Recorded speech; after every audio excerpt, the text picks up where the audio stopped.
In the early hours of night, I opened up the app. There saw 1,000 fools online. Is the music playing? Out their claptrap. Grabbed myself a coffee, said a prayer before the battle. Cracked my knuckles, cleared my throat, prepared to scatter cattle. For the degenerates were posting of their filth, they all were boasting. Every sacred thing worth holding, they were mocking and were roasting. With my Bible and my wit, I refused to let them sit. Trying to humble every twit on the rocky road to TikTok. 1, 2, 3, 4, 5, hunt the serpent, cut him down, expose him where he hides all the way through TikTok. Watch them fall tonight. First I found a skeptic who was proud of his rejection. Thought he'd studied all the text but couldn't pass inspection. Threw his little arguments like pebbles at a tower. Watched them bounce right off the walls and crumble in an hour. Oh, he stammered and he stuttered. Every comeback that he muttered fell apart like stale bread that was moldy, torn and buttered. All his followers went quiet when they saw him lose the riot on the rocky road to TikTok. 1, 2, 3, 4, 5, hunt the serpent, cut him down, expose him where he hides all the way through TikTok. Watch them fall tonight. Then there came a louder voice who loved his sin and pleasure, called the wicked things he did his freedom and his treasure. Said that God was just a myth, morality a prison, but he couldn't hold his ground once the actual bait had risen. Oh, his confidence was cracking, any substance he was lacking. Sent him home with all his pride in pieces and in packing. Serpent thought he had the juice, but I cooked him like a goose on the rocky road to TikTok. 1, 2, 3, 4, 5, hunt the serpent, cut him down, expose him where he hides all the way through TikTok. Watch them fall tonight.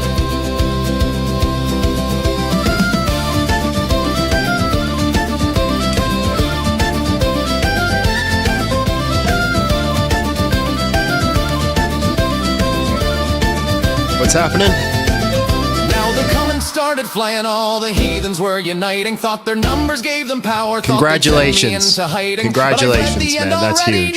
Exactly W's. W's. Every enemy of heaven always reaps just what it goes. So they came in waves like vermin, but I still didn't. All right. I need y'all prayers. Man. I was just walking through the kitchen. No word of a lie. Just walking through. Just minding my own business. And all of a sudden I'm puking in the sink. Abby got to witness that. And then she was mad at me because she finds it gross. I cannot stand puking. Like, I'm sorry I'm sick. I didn't do your camera. Smile. So, like, I don't know what's going on with me, guys, but I've been sick for like 2 months. And my sleep ain't doing it. I need y'all prayer, man. I like, it's been a stuffy nose and like a head cold, and like that's the first time I puked right in the sink, just out of nowhere. So, good morning, John and Abby. A pastor, a priest, and a rabbit walk into the blood donation center, and the pastor says he's A+. The priest says he's B negative. The rabbit hops on the desk and says, "I'm a typo." Don't get it. Good morning, John. A rabbi. It should be a rabbi. A pastor, a priest, and a rabbi. But if they put rabbit, it's a typo. Uh-oh. You had a joke that you wanted to tell him. Yeah. Or her. I don't know. I think you're both. Yeah, there was.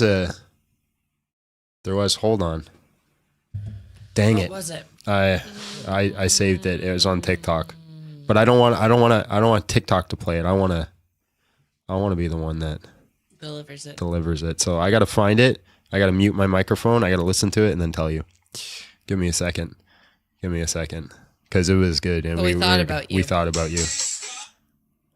That's too loud. You're going to get... Yeah, I know. All right, hold on. Where was it? Dang. Oh, did I put it in my saved, or did I put it in... Okay, I'm going to mute real quick.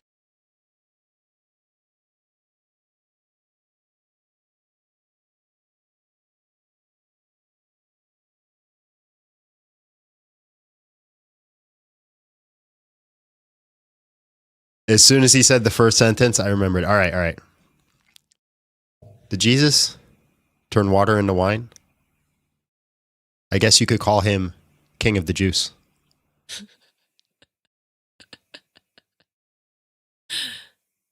Ha! We laughed. We did laugh. We did have a good chuckle. One where we were like, it took us a second. No, we were watching something. No, I got it right away and then I showed it to you. But we were watching something recently. And we both. I don't remember what it was. Yeah. I think it was in Suits. Put the fries in the bag, sir. Fries are delicious. Why is that such an insult? People who work at fast food restaurants work really hard. They do. They're constantly working. They're constantly working. You ever see the lineup at a McDonald's? Yeah. I think the insult is that like you have no skill because like anybody can work at McDonald's, but they work really hard. They can work really hard, and that doesn't mean they don't have skill. It's just they haven't found a way to execute it. No, I got respect for people who work at McDonald's, man. I'm gonna have to remember that one. Help me remember it. My goodness gracious! Smash the like button, share the live, ladies and gentlemen. Today we're going on the defensive. Today we're doing. Do you have the tip bar? Yes, I do. You got it. Good job, baby. I'm proud of you. I remembered. I'm proud of you. Thank you.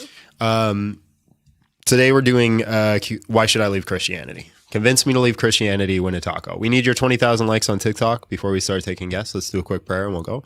Lord, walk with us this day. Be present with us. Guide us into good conversations. If we're not to have good conversations, give us a sword to strike down our enemies. But Lord, let's have good conversations. In Jesus' name, amen. In the name of the Father, the Son, and the Holy Spirit.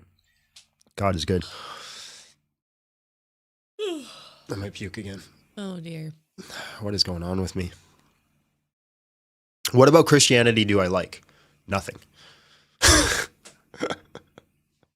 It's just true. It's just true. That's not true. Well, what do I like about Christianity?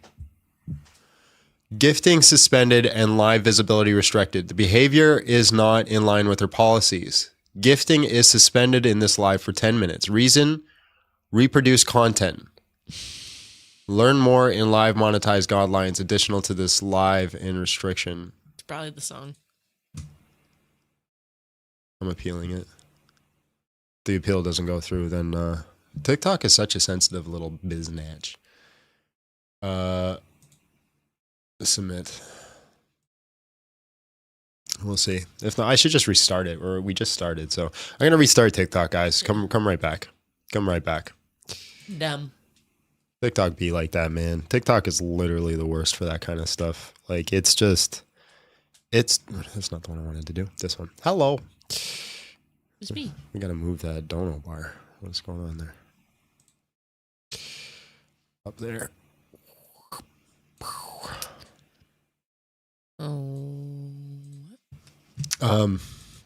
No, TikTok is such a sensitive little thing. You say the wrong thing, you sneeze a little funny, and they're like, "We're out of here, bro." It's copyright. Somebody else sneezed. Somebody else sneezed. That's somebody else's sneeze. You sneezed, and that's someone else's sneeze. It's a copyright. That's TikTok for you, man. That's TikTok. Oh, hateful behavior. You shouldn't say that people shouldn't sleep with children. That's offensive to people who sleep with children. What's this? I got pork something and grilled mac and cheese for Easter. For context, my poll today is which one they're going to have for Easter dinner, turkey or ham. Oh. How do you grill mac and cheese? Well, you just put it on the grill. Uh-oh. You cook it first. You make it, then you grill it. But like in like portions or like I don't know. That's why I'm asking. I don't know. You just throw it on the grill. I assume it's implied in the name. Grilled mac and cheese. You grill it. You grill it. All right. Oh my God. I actually woke up today feeling pretty good, and then I went from feeling pretty good to just like Not good. Write down real quick. What happened? Why is lamb not an option? I feel like lamb is almost a little like anything's an option. on the nose. You can eat whatever you want. Why not eat lamb on Easter? That makes sense. He's the sacrificial lamb. I know, it just feels a little disrespectful. Why is that disrespectful? You literally eat Jesus, but you can't eat Jesus because it's disrespectful. Lamb is good. I've had lamb. Lamb is good. Mm-hmm. All right. Mm-hmm. Long time ago. Is TikTok going to be 53? I know how to make mac and cheese. Baby. What? 53. Oh. That was 2. It was 53. I'm sorry. Sad.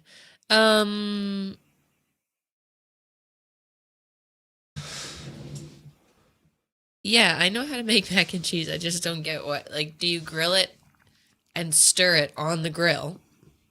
No, you make the mac and cheese Or first. do you make it No. No? I understand. Okay. You make the mac and Yep. cheese. Then you put it on the grill. But are you putting it in portions? Don't you put it in your mouth. And letting Don't it you grill put so it that in like your mouth, does it 'cause become might like not a be- patty?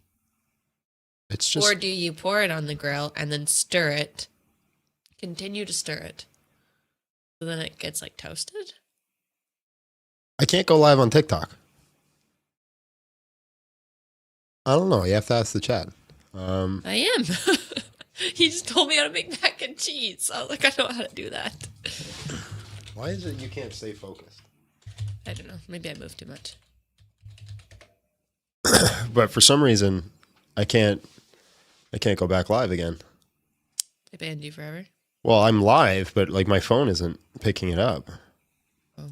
So like, did they restrict my visibility? Oh, is grilled mac and cheese and bread? There we go. I think I was picturing it wrong. Oh my God. Like a grilled cheese, but it's grilled mac and cheese. It's not showing up. It just showed up on mine. It just showed up on mine. So maybe it's working on yours now. I don't know. Well, now one person saying you stir it on the grill and one person saying you don't stir it. So I don't know what we're doing here. They must be fighting each Enjoy. other. Just Google it. Enjoy. Just- I tried, and what all did- I got what was did a Google grilled say? mac and cheese, like in bread. Appeal not reproved. We reviewed your appeal and confirmed that gifting and visibility for this live cannot be restored in recommendations and search results.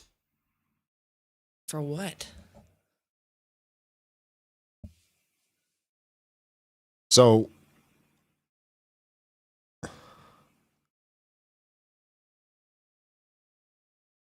how long does that last for? Before it said 10 minutes. Right? How did they I don't know what's going on over there, man. I didn't do anything wrong. No, you didn't even. Yeah, you just existed today. I just sitting here. Literally just sitting. I didn't do anything wrong, man. Like sometimes I get banned, I'm like, I get it. I get it. Like when I called that person a monkey. I got it. I understood. I understood what happened there. But this sometimes, man, sometimes TikTok just be like that. Now we're gonna be restricted. They got too much power, man. Like this is my livelihood. Could you imagine if there's just like, yeah, okay, here's your business. You can run this business. But every once in a while, we're just going to decide you're not running the business the way I want you to run the business, and we're just going to stop people from coming into your business. I mean, they kind of do that. That's exactly what they're doing. Just you have a coffee shop, and every once in a while, you play the wrong song. You're just sitting in your coffee shop, wrong song plays. Like, for the next 7 hours, we're not going to let people walk into your coffee shop. But the people that are already in your coffee shop, they can stay. We're not going to let anybody else in. Up. You didn't want to serve that guy who was throwing feces at the wall. How dare you? How dare you? Now we're gonna shut down your coffee shop for a week. That's what it's like on TikTok, man. Someone said Sylv got immediately restricted when he brought up his first Muslim guest. Did he? Recently. He did say he was getting. Well, open the floodgates, Abby. Okay. Open the floodgates. They're sending We'll see if we get people from there. Well, that's the vast majority of the people we got the other day. So. Oh yeah. Where reason dies and chaos We might reigns. have to Oh, change we got suspended again. The behavior is not in line for the policies. Gifting is suspended in this live for 10 more minutes. It's because of the music. But this is our music. This is my music. 15 seconds of absolute hell. This is where good soldiers fell. We're going Reproduced to the content. where souls go to die. Moderating madness, saying our last goodbye. Send reinforcements, we won't make it back. This is my music. Lost in the shorts chat. Under attack. The comments move faster than we can read.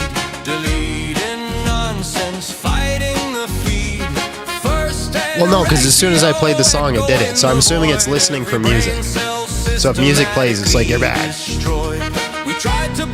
Yeah, but what about the people that go on and like play Make music.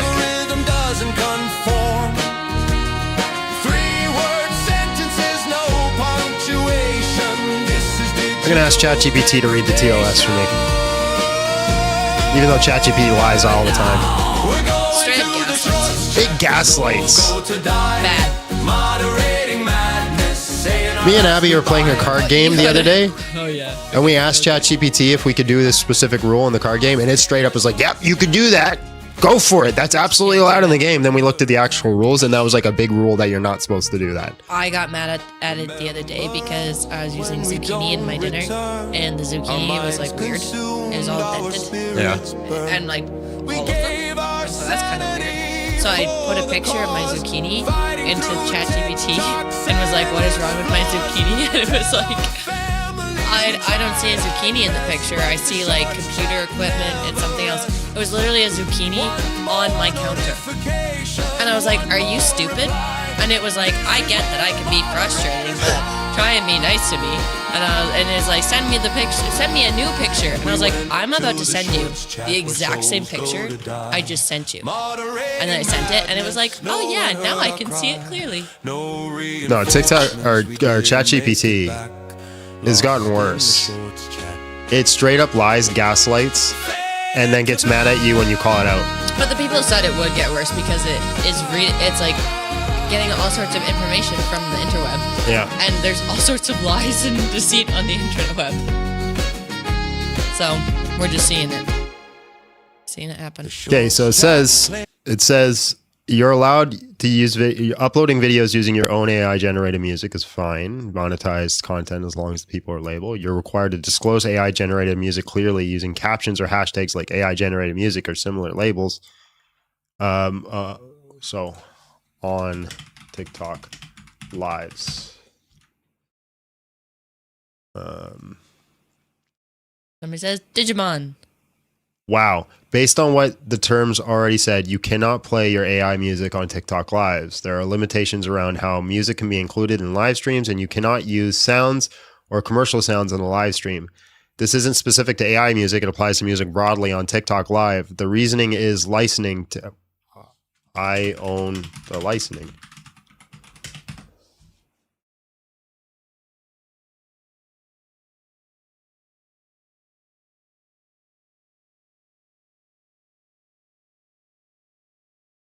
Yeah, no, that's the reason. What? It's because of the music. Because what happened is, remember I put on TikTok to find it, and it played that quick song in the background. Yeah. That's how we got the first restriction. Yeah, I figured that, but that's like a song. Yeah, and then I played my own song, and that got the second restriction. So we made all these songs for nothing. And you play them for YT and not for TikTok? No. Well, I guess I could, but I'd have to. Ain't no way. There's a way I could do it, but I'd have to rewire all my audio to go specifically to just YouTube. It'd be worth it. To just YouTube, and not TikTok. We love the music. What are we supposed to jam to? That is so stupid. It's very stupid. I'm actually TikTok is constantly just ruining my day. Just constantly. Well, we're open for business, I guess. So if anybody wants to come up. But is this new? Is this a new thing? Yeah, I guess so. Did they update TikTok? I guess so, because we've never had this issue before. It just keeps happening. These problems just keep happening, man. That's what we've been, like Striker said, we've been using it for months.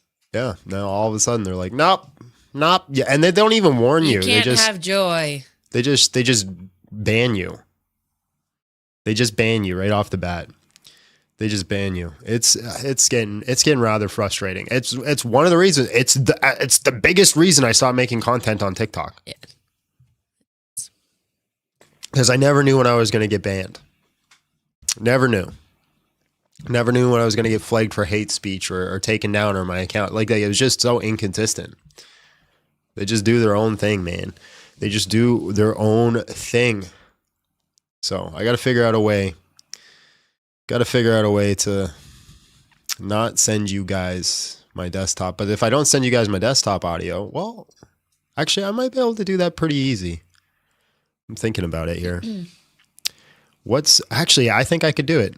Hold on. I think all I have to do is that. Okay, TikTok, you tell me if you hear the music. Ready? Appeal approved. What? What? We reviewed your appeal. Gifting and visibility of your live has been restored. So I guess I can play music. Somebody's on your side.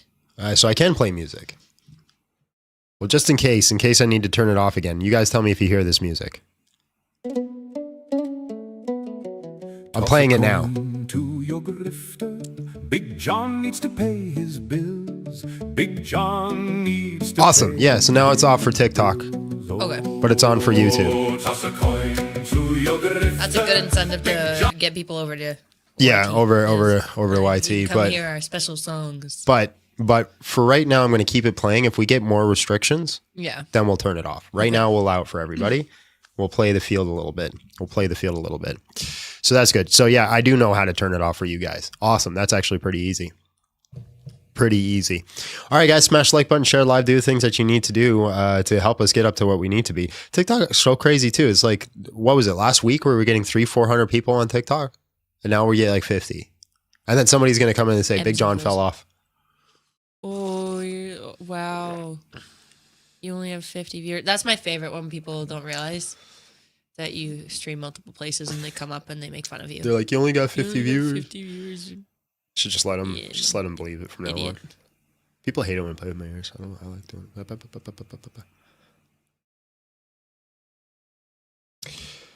I hear copyright songs all over TikTok. Dude, there's channels that literally on TikTok review music. That was one of the things I liked about TikTok when I first started. And one of the reasons I didn't do YT is because on TikTok I could play music. Like Shannon, you're watching right now. Shannon remembers the old school playlist that everybody wanted. I had a playlist specifically designed to play in between guests. We would play the music and it'd be just in the background for people. Yeah, we do got 20,000 likes. We also got nobody in the queue. So there's that. There's that. And I also gotta connect us.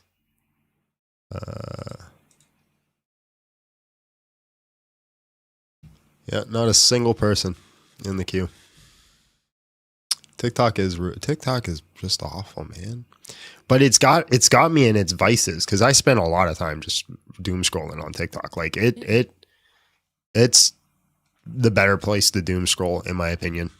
It is. It is. Like, I don't like doom scrolling on shorts. The only thing that I see on doom scrolling on shorts is jiu-jitsu content. It just assumes that's all I want to see. And it's like, Yeah. It's harder to get your algorithm. I don't mind you Instagram too much. oh my God, this freaking, everything is not working today. Now I can't connect the chat to the TikTok chat.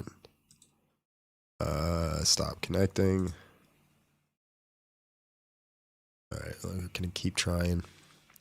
Get that working. Until then, let's Somebody's saying that you had an interesting debate about keeping the age of consent lowered. lowered. Yeah. No, I want to raise it. What are you talking about, bro? There we go.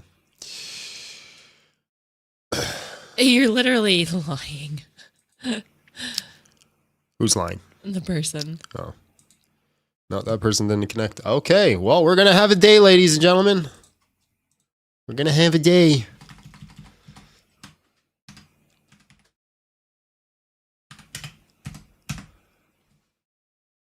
Toss a coin to your grifter. Big John needs to pay his bills.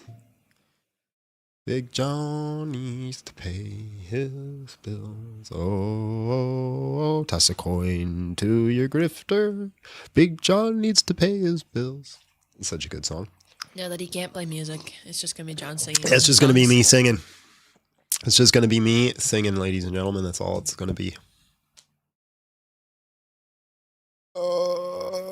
Your name is Cornbread and Jesus. We're not taking Christians today, so if you're a Christian, just fair warning, you're going to get booted right quick. Right quick.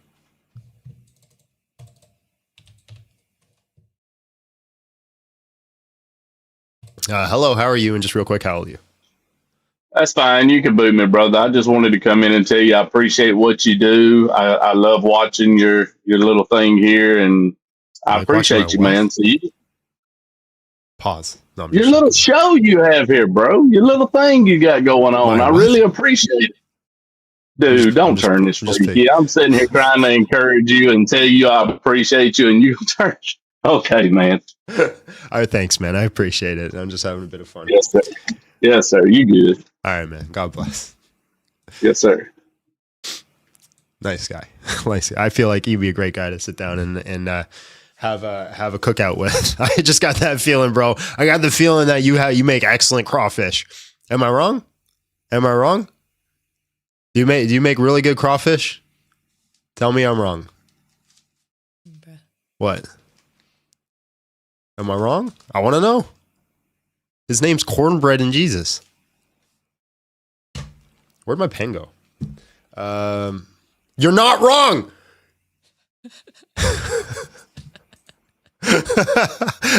Stereotypes exist for a reason. I mean, cornbread and Jesus, kind of. Where'd my pen go? What'd you do with my pen, woman? I didn't do anything with it. Maybe you ate it. It's literally hanging on the edge of the desk. Not everyone in the Southeast crawfish. I'm just saying. I nailed that one. I got that one right on the head. All right. Hello, how are you? And just real quick, how old are you? I'm 52. Since you have no guests, I just wanted to take the opportunity to ask you what platforms you use to stream this, John. I do lives too, but mine's not like as complicated as yours, as advanced. YT and TikTok. But like, do you use OBS to like distribute? Yeah. To both channels or something? I use OBS, Video Ninja to take guests, and then I use Social Stream Ninja to get chat, and then I use Stream Deck for the changes, and then I use Voice Meter Potato for my audio interface. Oh my gosh, that's a lot of stuff. All right, thanks, my man. I got a hefty setup, bro. Yeah, appreciate you. That's awesome. Yeah. I've gotten people all the time. They're like, "Oh, can you tell me?" And nothing on that guy. He was very nice. But I've had people message me, like bigger channels, like, "Can you tell me what kind of camera you use?" And I'm like, "Bro, it ain't just the camera. It ain't just the camera. I need a good camera." It's like, it ain't just the camera, man. You gotta have a good camera. You gotta have good audio. Audio is more important than camera. It goes. Here's your list. Here's your list of priorities: audio, lighting, then your camera. That's your priorities: audio, lighting, camera. It's just how it works, man. And then yeah, I spent a lot of time trying to figure out a good setup for my live stream. The only thing that I haven't nailed is my background and my distance of the camera. But I gotta work with what I gotta work with. This is my office. This is my office. This is my office. It is what it is.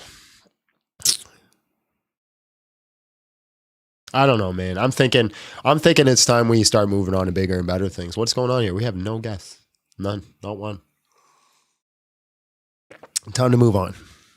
What else should we do? Should we do a feed? What I should do for live streaming? Should I start a Crimson Desert only live stream channel where I just play Crimson Desert nonstop? That's it. He's hoping. I'm hoping that's what you guys pick. He's hoping that's what you pick. Where all you guys just want to see Crimson Desert live streams. A reaction channel where all I do is react to content, just nonstop. Professional debates where all I do is just professional hosted debates. Or I start. What did you say? What was that last one? Professional debates where all I do is just professional debates all the time. No call-in shows, just professional debates. You do professional debates? I host them or That's I go on them. boring. I do both. Or we'll do the last one. I sell my socks. I sell my socks to people who want my socks. Don't say that. I'm not putting that. Give me a new one. All right, we'll do martial arts content. Nobody wants that. No, nobody watches martial arts content.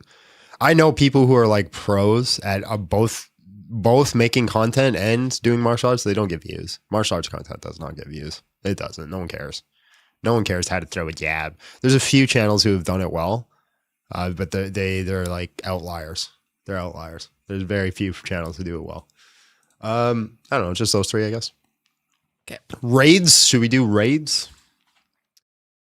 Y'all don't care. Gifting suspended. This behavior is not in line with policy. I wasn't even playing music or anything. Reason reproduce content. That's why I wonder. I think they're just glitched out right now. Yeah, could be. I think TikTok's just having some issues. Stop yelling at me. Stop it. Stop yelling at me. I don't know if I can do raids. Here's the problem with raids. 90% of raids is me sitting in the queue with people not wanting to invite me up. And then when they invite me up, they get mad at me because they know who I am. True. Which is cool that they know who I am. I'm like, hey, I got some clout. But no, they just get mad at me right away. Like, I don't want to talk to you. Get out of here. No, they're very mean. They're very mean. And listen, I'm a little more combative here because it's my platform. I can't get booted. There, I know it can get booted. I'm much more civil. More civil. And you could see that because I posted videos on my raids. You can go watch them. And I try to engage in good faith. I try to explore the conversation, and it does not matter. They just get mad and call you horrible things and kick. They're not there for debate. They're there to bully. They're there to tell you how awful of a person you are for not believing the thing that they believe. That's what they're there to do. Favorite martial arts film? Warrior. Yeah. Yeah. I was thinking about it there for a second. Warrior is the best martial arts movie. Period. Unbelievably good. Yeah. So emotional. Yeah. It's, well, since we're not taking any guests, I guess we're going to do a Big John and Abby Steele podcast here. Hangout session or whatever. Because yeah, so many. No, there's not so many better. Oh, hold on. I jumped on For late. nothing? Have we played any music yet? We have, and we also TikTok yelled at us for doing it. Thank you so much for the support. The $100 to the channel. We haven't done anything. We don't deserve it, so we appreciate you. Do you want a song? You can request a song. Yeah, because you gave $100. Yeah, I figure requesting music can get you. The poll is 43% for professional debates of all kinds. Damn. That's boring. Boring. I feel like you guys would get bored. How many for Crimson Desert? 26%. And reactions got 31%. Sorry, babe. At first it was winning. And then it didn't. UK. Hello, how are you? And just real quick, how old are you? Yeah, I'm 34, bro. All right, man. Convince me to leave Christianity. You win a taco. Yeah, just a disclaimer. I'm actually taking a poop while I'm talking to you.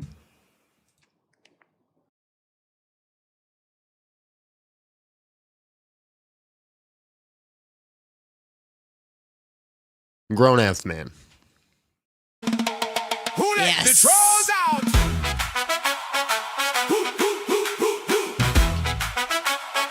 Who let the trolls out? Who let the trolls out? Who let the trolls out?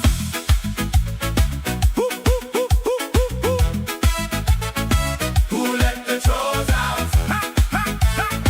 Who let the trolls out?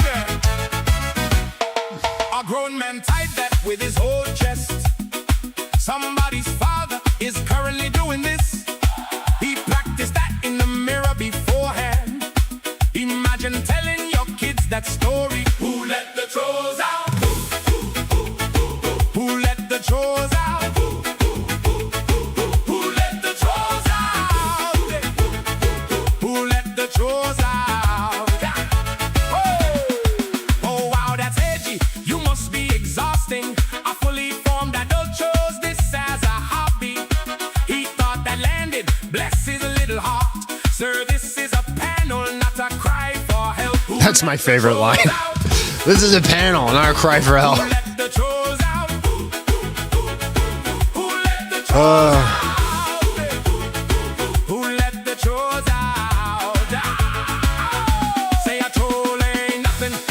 I'm going to put this up because I want to address this question after the song.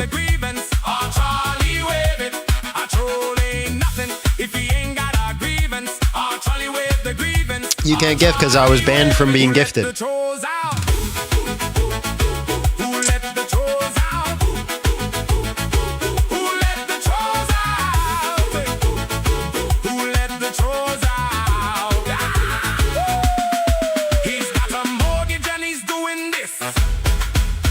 Performance from a person with a bedtime. That's a whole biography of choices. Somebody loved this man and look what happened. Who let the trolls out? All right. So I want to address this question because I think it's a good question. Do I prefer republics or monarchies? Depends. For all intents and purposes, if you could have a good king, a monarchy. 100%. If you have somebody who's a good king, actually cares for the people, isn't power corrupted, and actually wants to go in a direction. Because I think too many voices create more problems than a singular voice, right? So like in our household, me and Abby, we both have a say. We both, the traditional Christian marriage. But at the end of the day, if I absolutely need to, I can put my foot down and be like, yep, I'm the man of the household. I lead this house and this is the direction we're going. And the reason that's a good thing is because if it creates that conflict of like, we can't make a decision together, some appeal is not reproved. You'll eat my toenails. How about that?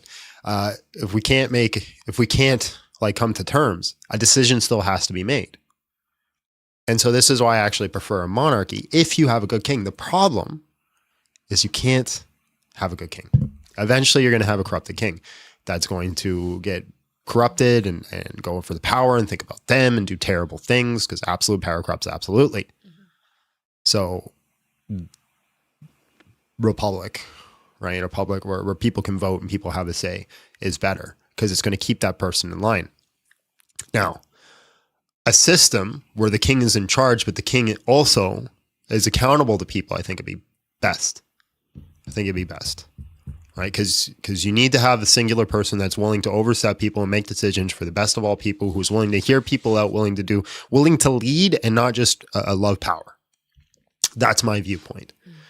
Because there's too many issues where it's like we're so divided and no decisions ever get made because we're constantly fighting about it. You need somebody who could just sit, say, hey, this is the best method. This is what we're going to do. Watch and see what happens. Now, a system where it's like the people can at some point, like there's like Jordan Peterson talked about this, where like a king, there was a community of people where a king would once a year have to stand before his entire community, butt naked, get on his knees, confess all of his sins, and be slapped across the face. That's something he had to do once a year. Wow. Because it shows humility. Makes it less appealing. Makes it less appealing, yeah. You gotta really want to serve the people. Yeah. So it's about the problem with these jobs is they're supposed to be public servant jobs and they're not public servant jobs. Self-plagiarism. What? Because you were singing your song. Oh, yeah. Love your content, John. God bless. There's no content today. I don't know what's going on. Just gonna chill. We're just chilling. Hey, what's going on? What do you want? What's going on? What do you want? Oh, well, simple. I want everybody to come to Jesus and $1 million. In that order. Don't think they're big asks. No. Bring people on like King Sylvmore. Well, here's the thing. I'm not going to bring anybody on for a while until we figure out what's going on with TikTok, which is going to go on to what I'm going to be talking about here in a second. Is when, are you ontologically relative with handsome? Ontologically relative with handsome? No, it's not relative. I'm just objectively handsome. Not relative. I am ontologically equal to what is handsome, right? If you think about handsome, right, I am identical, right? Numerically identical with being handsome. So anybody who is handsome is also me because I am numerically identical to being handsome. So because no one also can be me, because that would break, the law of identity, that would break Leibniz' law. So therefore there is only one handsome person in the world, and that's me, right? There's only one true handsome person. That is me. But I want to talk to you. I think we should prolong our collaboration, my friend, because TikTok's being really weird. Getting people in is being really weird, and I don't want to waste your time and have you come up and not talk to anybody. So we should wait until we get a little bit, get her going, get things going again. Love your content last time, and God bless. Thank you. That was a good thing. Yeah, and I'm not. Hey, if you want to come up and just sit here and talk to me, we can do that. But I think it's probably best to wait and see. Hold on, Abby, don't run just yet. I'm not leaving. I was just putting. Okay. Just shifting. Ahmed, hello. How are you? And just real quick, how old are you?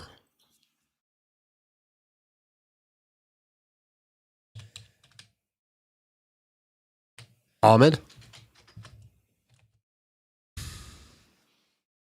you gotta mute yourself, bro. All right. God bless. Maybe we might need to UK switch gears. That was the person that came up earlier. Right. Switch gears to what? More Christian stuff? We could do an AMA and then the Christians can come up. Who wants to talk to Christians though? I can't remember. Really nice last time. I can't remember if I cried when I heard TikTok had finally made music die, but something touched me deep inside that day. The TikTok made music die. Bye bye, Miss Canadian Pie. You're so funny. You should just play Crimson Desert on the stream. Striker says he could come up and just annoy you if you want. The Crimson Desert. What? John just wants to play games. It's such a good game. It is. I have not played it, but I see him play it. I think there's a lot in the game that you would enjoy. Like you could start your own farm. That'd be cool. You can grow things. You can just explore. Ahmed, hello. How are you? And just real quick, how old are you? Hello. You got a lot of background noise, my friend. So sorry about it. My mic is not that good. All right, thank you. Appreciate your time.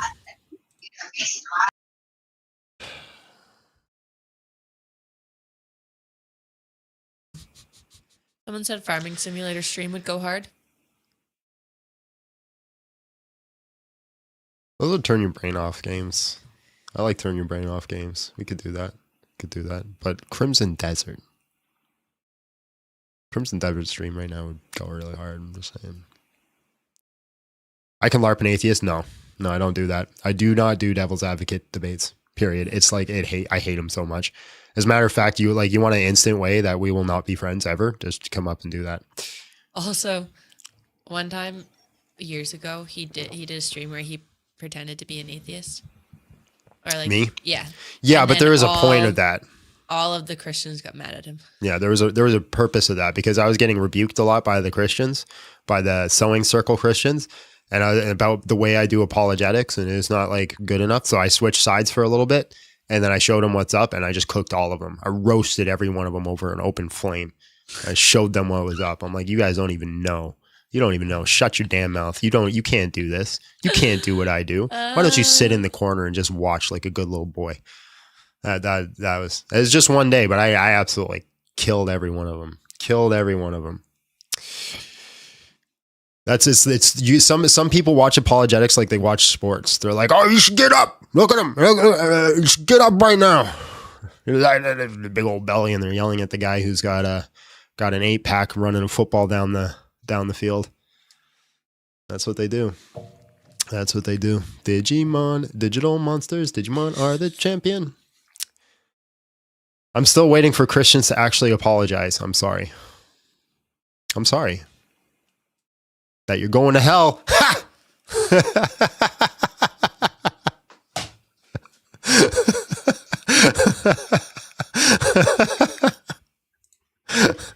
This man. Hyder, hello, how are you? And just real quick, how old are you? I'm 24. All right, man. I'm doing pretty good. How are you? I'm good, bro. I'm good. Can you convince me to leave Christianity? So I'm not one to convince, but I guess I'm more so asking, like, what's your purpose of doing what you do? Because like I Right. don't know what you do. Like I don't know. You just kind of come across my YouTube, and like I'm a Muslim myself. I've grown up Muslim my whole life, and like I've seen the debates, and I'm a man for peace. You know, like if we had world peace, we wouldn't be with the bullshit that we deal with today. Prices, gas prices, war, debates, political debates, people believing it's a religious fight more than it is whatever the case may be. I guess I don't know. I'm just kind of curious on why you do what you do, and I don't know. Yeah, picking your brain, I guess. Money, money, money, money, money, money. I mean, yeah, I feel you. I guess the money for sure. But I don't know. Like, what do you seek out of it? You know, like do you like? Because I know you. No, for sure, for sure. Like, I get the money part, but like, you used to be an atheist. Like, why did you not believe before, and like, why do you believe now? I do this because God called me to do it, and it's not my job to leave until He calls me to do something else. Okay, and as a Muslim, would you believe that I would also die for Jesus as well? Would you die for Jesus? Of course I would. You die for a false idol of Jesus. No, I wouldn't. Yeah, you guys don't believe in Jesus, not in the Jesus. Yes, we do. believe in. We believe in the same Jesus. Yes, we do. Okay, so you're willing to say that Jesus Christ is Lord, and every tongue will confess that He is Lord, and every knee will bow to Him. I'm not gonna say I'm not. I wouldn't say He's Lord, but because like it's literally in the Bible. It literally Jesus will literally say Himself that He prays to God. But how do you guys portray Him as God? Well, He says He prays to the Father. No, He says He prays to the God. It's literally in the Bible in the Old Testament. Where does Jesus in the Old Testament say He prays to God? Bro. You know, that's a good one. Honestly, I should have kept it, bro. I literally seen it not that long ago. But yeah, no, I don't remember. I don't know. It was Actually, like, you know what? I'll give you the win if you can show me Jesus in the Old Testament. As in, like redefine the question. You said that Jesus prays to God. I said no, Jesus prays to the Father, right? And you say, well, He literally says Jesus prays to God in the Old Testament. I have it saved here somewhere in my notes. I swear. Yeah. Oh, Luke 6:12. That's not the Old Or no, Testament. not Luke. No, not that one. Not that one. No. Sorry, John. You're making me feel like shit here, bro. I'm unknowledged on this. G. Like, I'm a learning human being as you are as well, bro. Like, why do you feel like shit? Rod, what's up? Why I said, why do you feel like shit? You shouldn't feel like shit. I don't know, dude. I feel like not that I feel like you feel like you're better, but I feel like you feel like Christianity is like better than everyone. But like, I feel like nobody should think. Well, you should if that's what you believe. Appreciate. If it wasn't, Sure. if we didn't believe it was the best, well, we shouldn't believe. No, of course, as people should be, but like I feel like people should be more open minded and like I said, appreciate people for who they are. Obviously, there's people who are different. I appreciate for probably you. shouldn't expect their ways. I appreciate you for being who you are. I appreciate you for being who you are as a Christian. Yeah, you as a Christian, I appreciate who you are as a Muslim. No. I'm saying is I appreciate you as who you are more if you're a Christian. Yeah. If I were a Christian. Oh yeah, heck yeah. That's the way, man. Everyone should be a Christian. So then you convinced me why I should be Christian and I shouldn't be Muslim. Then I've been Muslim for like my whole life. You know what I'm saying? Yeah. Like both my parents, you know, they're both my parents are from Iraq. Like this is what I've known. This is what I've learned. Like why do you like, you know, why would you convince me to be Christian? Yeah, the reason that you should be a Christian is because God Himself, incarnated in human flesh, came down and died on the cross for your sins, taking it upon His shoulders and resurrected, giving you eternal life if all you do but believe in Him. That's why you should be a Christian. If you want the evidence for that, we can absolutely go through that, right? How I know Jesus Christ died on the cross and resurrected. And you have like valid proof of this, like you have video proof, like you know this is not just pen and paper. That's something. I don't know, dude. Like you got video proof of Muhammad? Like what you statement should like what you believe is what you see and what you look up. Like y'all read the Bible and half of this is filled with all these New Testaments and like, I mean, you know what I'm saying? Like how many New Testaments are there? Bro, I've seen some of these new Bibles and there's like barely any of these. What they say is the red lettering of what Jesus wrote in the Bible. Anyways, do you have Muhammad on video? No, but that's the thing. So why do you blur demand faces video out from because me? you can't see. You can't see. You don't know who God is. You're not supposed to know who God is. Why do you demand video from me if you don't even keep that I'm not standard for demanding yourself? video, bro. I'm honestly talking out of my ass. I'm not gonna lie to you, bro.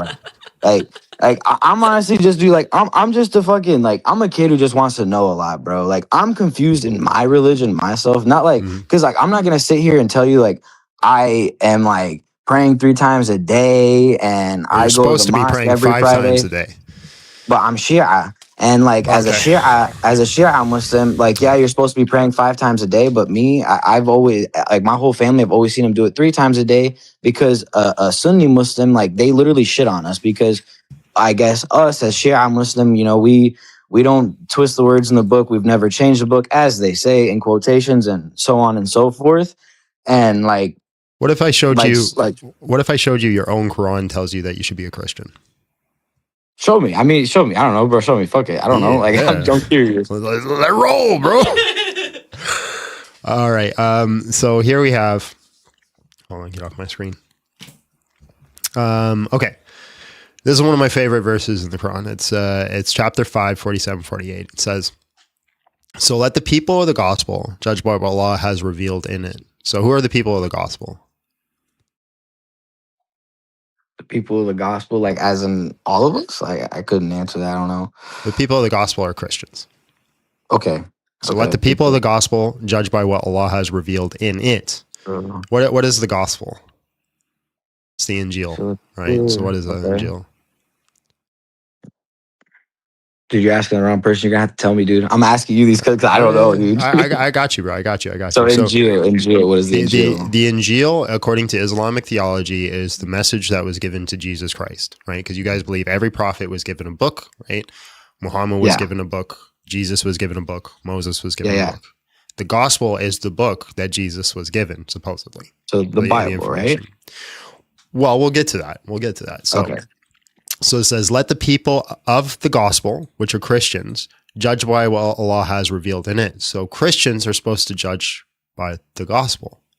This is commandment from Allah. It says, and those who do not judge by what Allah has revealed are the rebellious. So if we don't judge Christians, if we don't judge by what's in the gospel, we are a rebellious people. We've revealed to you, O Prophet, this book, which is the Quran, and truth and confirmation over previous scriptures. So what does it say here? This book, which is the Quran, is a confirmation of previous scriptures. I don't know why it keeps doing that. And a supreme authority over them. Now that word authority is very interesting because if we go to the corpus, it's Mohamian, which actually means is guardian. So it's a supreme guardian over them. So judge between them what Allah has revealed and do not follow their desires over the truth that has come to you.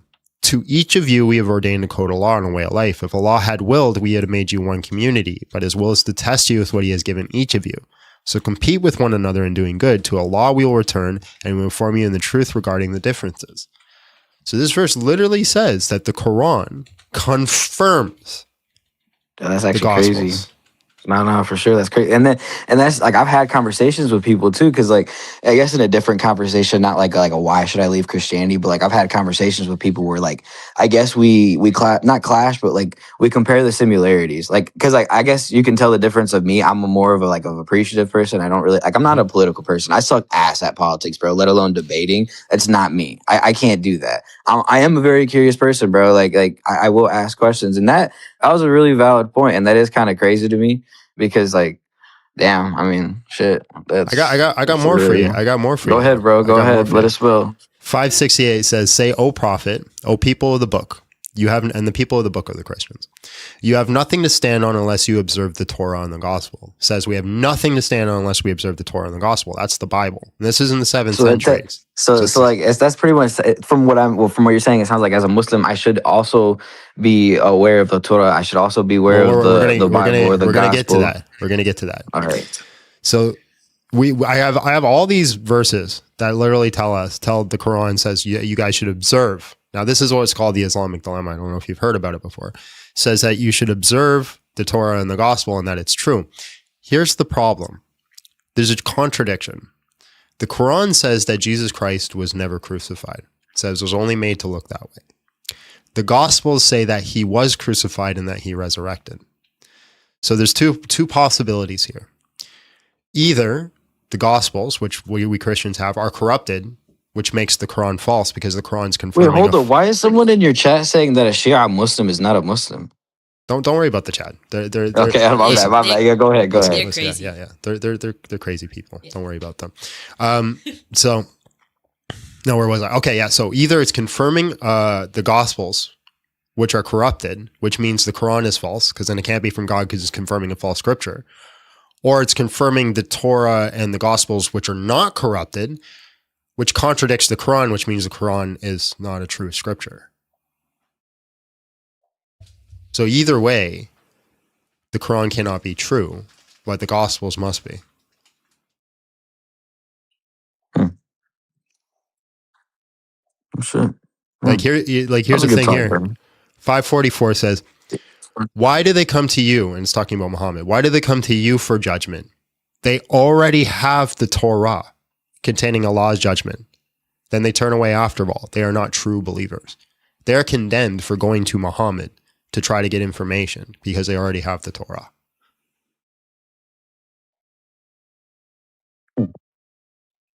Damn. Oh, yeah, bro. That's crazy. Yeah, so that's why I think you should be a Christian, my friend. Because your own book tells you says that you should happen. I really don't. I really don't. Because but you don't want to follow. You don't want to follow. What about the whole swine thing? What about the whole swine thing? Like y'all are not supposed to eat pork, right? Do you eat but shellfish? Y'all can still consume. Hell nah. No, is that not allowed? No. I mean, I don't know, but I don't eat that. No, sir. I don't eat no swine. None of that. It is allowed. Shellfish is allowed in Islam. Shellfish is allowed. Mm-hmm. Oh, yeah, but not like pork. It's not allowed. Pork, nah, bro. Like. Hell nah, bro. And then like y'all be wiping y'all asses with toilet paper. Hell nah, I can't do that. That's you just smearing shit on your ass. Hold on. There's no rule in Christianity that says you have to wipe your ass with toilet paper. Oh no, it's not religious. It's like I guess more of a people thing. Like I guarantee you got toilet paper in your bathroom. You feel me? Like I wash my ass with my water. You know what I'm saying? Like dog, you got me twisted. I wipe my ass with my hand and just wash it. Oh, okay. I feel a good boy. Maybe you should be a Muslim. No, I'm kidding, bro. I don't know, bro, but you have a good one, bro. Do you ever hear of a Newfie wipe? A Newfie wipe? Yeah, a Newfie wipe. Yeah, it's when you only have one sheet of toilet paper. So you only got one sheet of toilet paper. What the fuck? Yeah, this is important. This is important. So if you only got one sheet of toilet paper left, what do? Right? Well, you got to tear out the middle. Oh, astaghfirullah. What are you doing, bro? This is important. And you got to save this middle piece. This middle piece is very important. No. Hold on. Let me explain to you what you got to do, man. Then the middle is torn out. Heard of this. You put your finger. You put your finger through the center. He left. He's gone. I'll finish for the chat because they're curious. And then you put your finger and you clear out all the shit. And then you take the last piece of toilet paper and you wipe it clean. Now remember, I said that middle piece was important. The middle piece is important because that's for under your fingernails. Oh my gosh. To get under your fingernails. I've never heard of that before. That's a Newfie wipe. A Newfoundland thing? That's a Newfie wipe, yep. That's what you do when you only got one piece of toilet paper left. You just scared that guy away from me. Yeah, he'll never be a Christian. He's like, I was totally convinced, and then he started talking about wiping it. To be fair, he brought it up. He did bring it up. Yeah, he did. He did. UK. Hello, how are you? And just real quick, how old are you? 34, man. I'm out of the toilet now. Don't worry. Yeah, it's okay. No, bro. Yeah, God bless. Have a great day. No. I don't care if we have no guests, man. Like, you came up to me and like I'm on the toilet talking to you. Like, no, thank you. Ain't no way. Ahmed, hello. How are you? And just real quick, how old are you? Hello, hi. I just joined you. So you are talking about the. Bro, I can't hear you. I can't hear you. You got some bad microphone connection.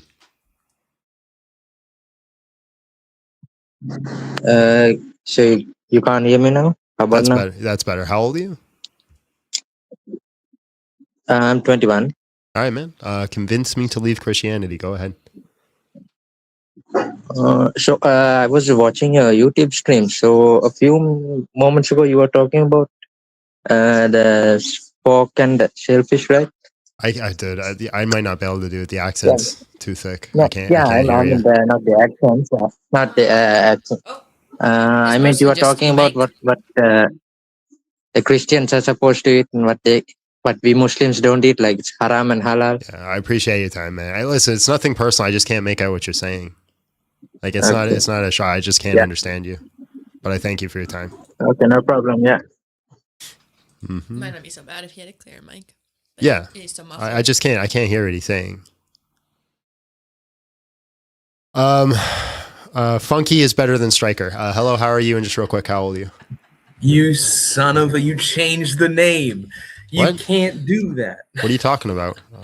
That's I'm not reading what it. it says. I'm reading it. Didn't you say I was dyslexic? Oh, I guess so. Also, I'm 30, but you knew that. I actually didn't know that. Well, he knew and then he did. forgot. Huh? Yeah. Whatever. I said you knew and then you forgot. No, you just sometimes you forget. My dad doesn't know how old I am either. You forget how old you are. You have to ask Abby. Yes, I've had to do that, yeah, a few times. Because I keep thinking I'm 36. I'm not 36. I'm 35. I don't know why I keep thinking I'm 36. You just turned 35. Your birthday was like a couple months ago. Yeah. Yeah. What do you want? You said there was no one in the chat and I could come up and hang out. I didn't say that at all. You forgot, John. John. I'm sorry. You said it and then You you forgot. No, I didn't. I definitely didn't say that. And you also came up in the wrong queue. Like, if you're supposed to come up and chill, you're supposed to come up in the other queue. Well, I wanted you to read the name out loud. That was really the main goal.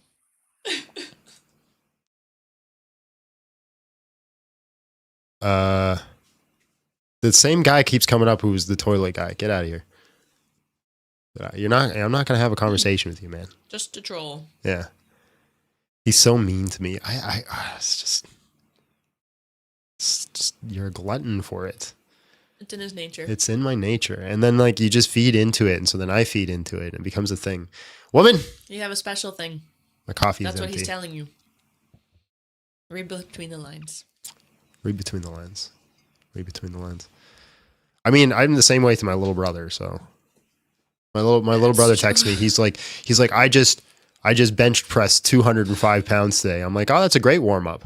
He's like, what are you gonna do for your reps? What are you gonna do for your actual workout? Brutal. Brutal. And he keeps telling him the weights that he's using. Just like you, Striker. Whoa, I almost fell. There's something about me that's like I got dad energy and everybody wants my approval. David, hello, how are you? And just real quick, how old are you? Hi, I am 25. I'm doing well. How are you? I'm good, man. All right. Can you convince me to leave Christianity? Honestly, I'm not really interested in convincing you to leave Christianity. I'm Jewish, so it's not really something we do. But I am curious, just, you're having these conversations.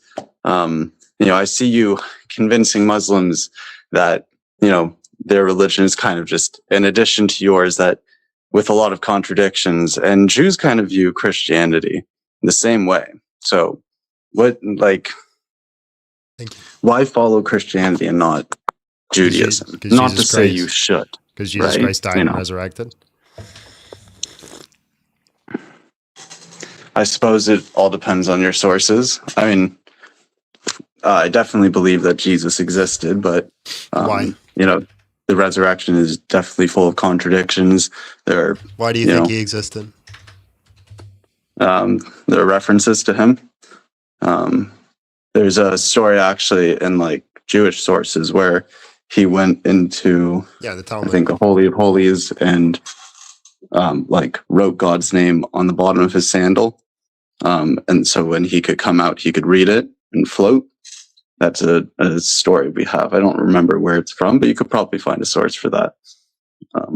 So why do you trust sources that come hundreds of years after him and not the sources that are literally written within the lifetime of the people who knew him? I mean, there's many more sources. I don't necessarily take all those later Jewish scriptures as, word, so why do you believe, word. Because so why do you believe he existed? I think there's just enough historical evidence that he did exist, but... Oh, so it is historical evidence. Yeah, but to say that he died and was reborn, that's a whole other thing. Or to say that he didn't have... Can you give me the symmetry breaker on why there's enough historical evidence for his existence and crucifixion, but not enough for his resurrection? Well, I would say I'm definitely not an expert on like non-religious historians, their perspective on it all, but or their I could tell you. you. I could tell you what they say the symmetry breaker is. They just say I'm it's sure you could. Yeah, they just say it's the principle of analogy. If we don't see it today, we can't say it yesterday. That's literally the only reason. But you're a Jew, so you already believe that Yahweh exists. You believe, Yahweh exists, and that He can perform miracles. So you don't have that principle of analogy. It's not part of your priors. Well, I think for us, Jesus didn't fulfill all the requirements for being the Messiah, and so that's why we don't necessarily believe that He was the Messiah. Okay, so what do you do with the fact that He resurrected off the cross? We just don't believe that. It's as simple as that. I guess that's the divergence point. Why don't you believe it though? That's the thing. Because because when reading prophecy, it requires interpretation. You don't interpret Him as fulfilling prophecy, but Matthew, when he performs midrash, absolutely interprets Him as performing prophecy. And Matthew was a Jew, so we can argue about whether just because Matthew was a Jew doesn't mean Let me finish. Yeah. We can argue about whether or not it is or is not fulfillment of prophecy until we're blue in the face, because both of us have the same Old Testament. Right, we both read it. I think Isaiah 53 is 100% talking about Jesus. You think it's talking about the nation of Israel.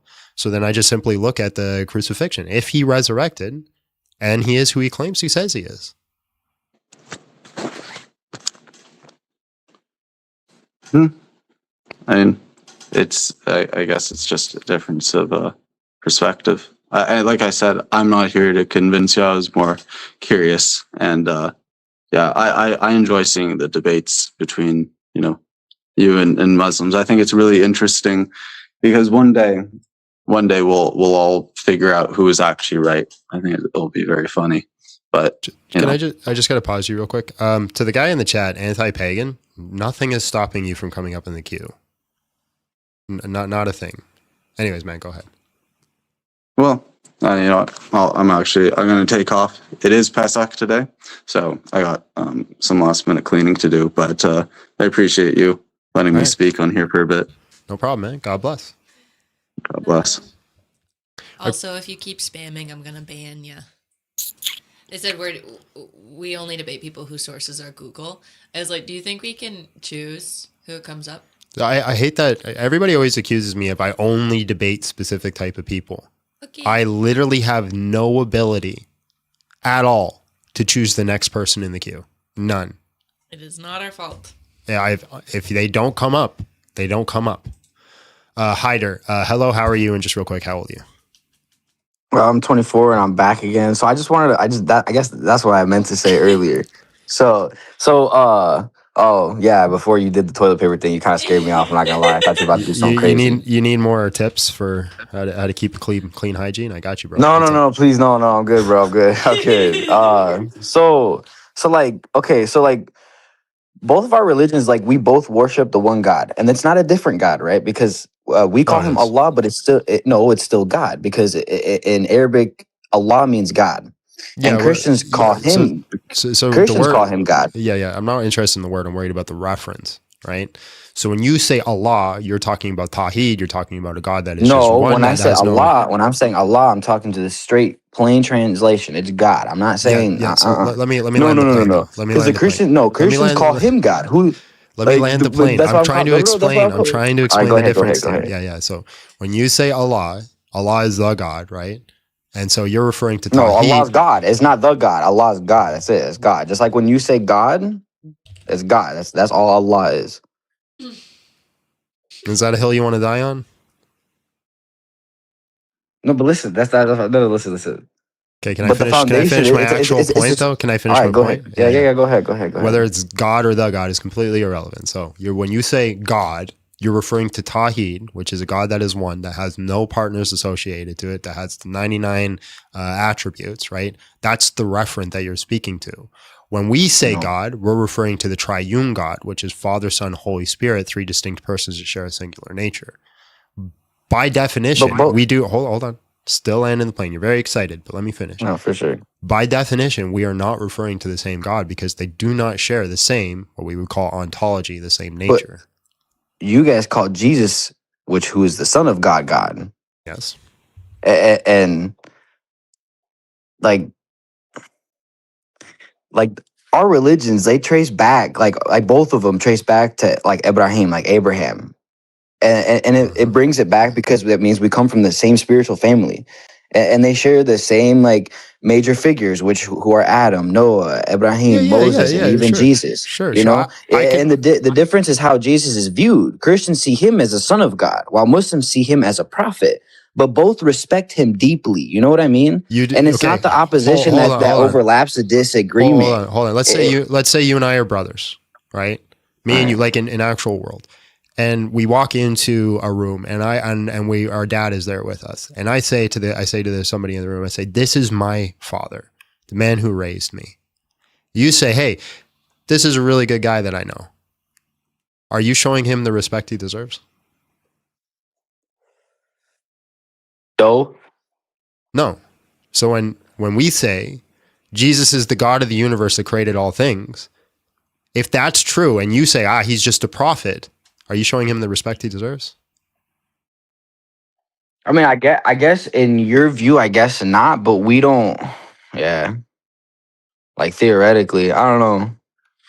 I don't know. Like I said, bro, I guess. Like I said, I'm shitty at debating and doing political shit, but like I guess I see the identicals and the good because like I'm talking to you. We're having a conversation. No, for sure. Yeah. Acknowledging each other. If I was debating you, I would have cooked you by now. You'd have been roasted. For sure, yeah. I'm not trying to get cooked, bro. I've already heard the Aisha shit like over and over again, but nobody wants to talk about Mary and Joseph. Like I'll talk about it. No, I know you will. I've actually popped into your stream when someone was talking about it, bro. Trust me, I've been peeping for a while. But the like, and I don't know. I guess I just think the moral code that are like that we have, you know, because like we're supposed to be charitable, be respectful. You know, you're not supposed to lie, you're not supposed to cheat. You know, you're supposed to help the poor, be disciplined, stay faithful, and like, I don't know. Like, I feel like if people would like, are you supposed to forgive your enemies? Shit, bro, when it comes to religion, I don't know, but to me, fuck, that's... Are you supposed to love your enemies? Are you supposed to die for your enemies? Fuck. Are you technically supposed to, like, religiously? As a Christian, we are supposed to do that. We're supposed to lay our life... as a Christian, you're supposed to, right? Yeah, we're supposed to lay our life down, not just for our brothers, but for our enemies.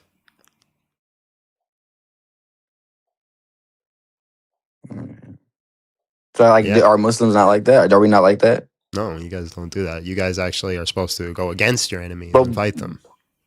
Well, fuck that. We both believe in one God. We share prophets and we teach similar morals. Not really, no. No, yeah, really. Okay. Where in Christianity does it say that you can hit your wife? Bro, where in the Quran does it say you can hit your wife? Chapter 4. Habibi, please pull it up. Okay. Your trip. Nowhere in the Quran does it say you can beat your wife. I didn't say beat, I said hit. Those are two different things.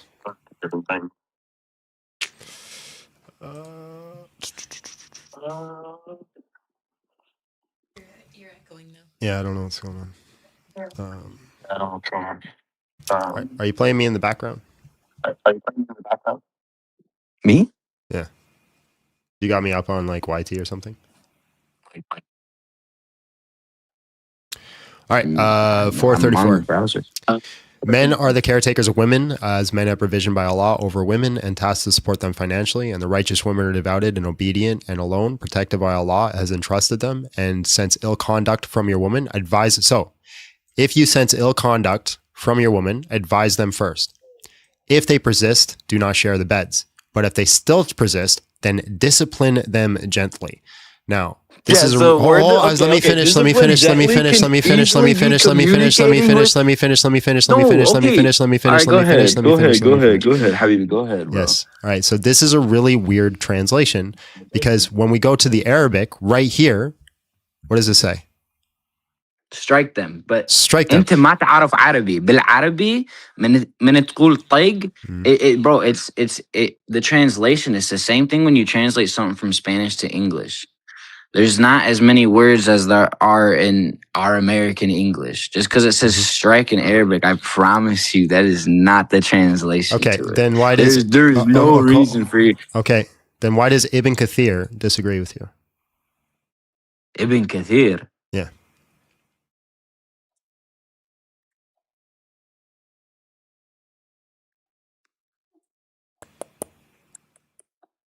Why does he disagree with you? Where is it here? Well, who's Ibn Kathir? You don't know who Ibn Kathir is? Fuck, I don't, bro. Dude, I don't. First off, bro, I don't have Facebook. I don't have Twitter. I don't have Instagram. Ever since I graduated high school, bro, I got rid of all social media because it clouds your judgment, clouds your mind, and So, you so don't go Ibn outside. Ibn Kathir is considered one of the greatest Islamic historians. Okay. Yeah. He literally says that this is talking about striking. So I have him up here. Hold on. Abandon their beds. Beat them is literally how he translates it. Says, means, if advice and ignoring the bed do not produce desired results, you're down to discipline your wife without severe beating.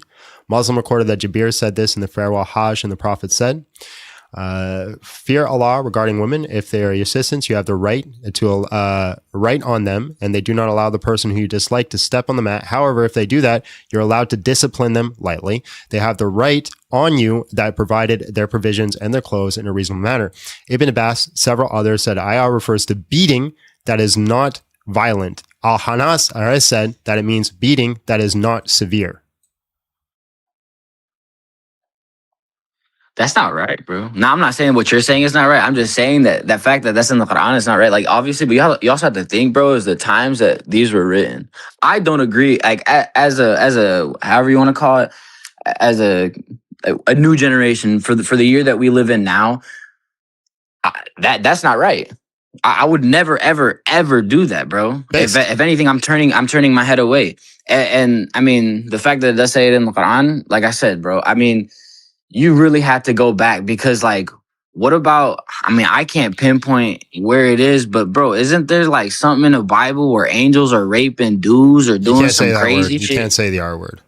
My bad, dude, graping. Like, there's a whole part of that Bible that we could talk about too, can't we? And I guarantee your knowledge on it, you could bring it up. You know what I'm talking about. I have no idea what you're talking about. There's no verse bro. where angels are great. Okay, but you're so knowledge on the Quran. How are you not, bro? Bro, maybe your lady knows, bro. It's literally there's some I can't remember, bro. There's something with the angels sending somebody to do something with somebody. Everybody's talking right now. What? I said I feel like he's talking about Sodom and Gomorrah, but he's got them mixed up. Yeah, Sodom. No. She's right. That one. Yeah, I am confused, but yeah. Let me explain it then. You're very excited, man. I like how excited you are. Well, because, bro, like I said, I like knowing things. You know what I'm saying? Yeah. Let me explain. Sodom and Gomorrah wasn't angels graping people. It was angels unaliving people who were graping people. Are you sure about that? And they were trying. Positive. They were trying to sleep with the angels too. They tried to grape the angels, and so the angels bombed. And then trying to sleep with them too. That's crazy though. But like, isn't that crazy though? Like, that's not right. Yeah, I know. That's why they destroyed the city. I don't know, dude. This is crazy, bro. But like at the end of the day, like what's the difference though? Because at the end of the times, me as a Muslim and you as a Christian, we both believe that at the end of resurrection and the end of times, bro, we believe that Jesus is going to come. Can I show you a verse that's going to be really scary? I guess. Right? Because you say, I believe as long as it ain't no fucking toilet paper with a finger coming through the middle. Yeah, no, I got you, bro. I got you. No fingers coming through.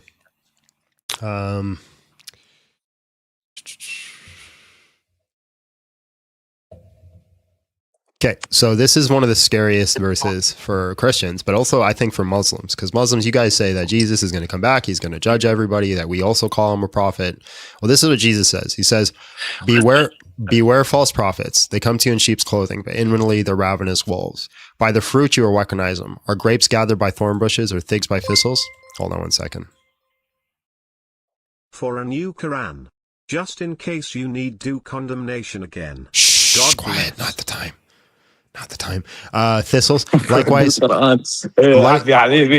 Hold on. Likewise, every good tree bears good fruit, but a bad tree bears bad fruit. A good tree cannot bear good fruit, and a bad tree cannot bear good fruit. Every tree that does not bear good fruit is cut down and thrown into the fire. So then by the fruit you'll know them. And this is Jesus speaking. Not everyone who says to me, Lord, Lord, will enter the kingdom of heaven, but only he who does the will of my Father in heaven. Many will say to me on that day, Lord, Lord, did we not prophesy in your name, and in your name drive out demons and perform miracles? And I will tell them plainly, I never knew you. Depart from me, you workers of lawlessness.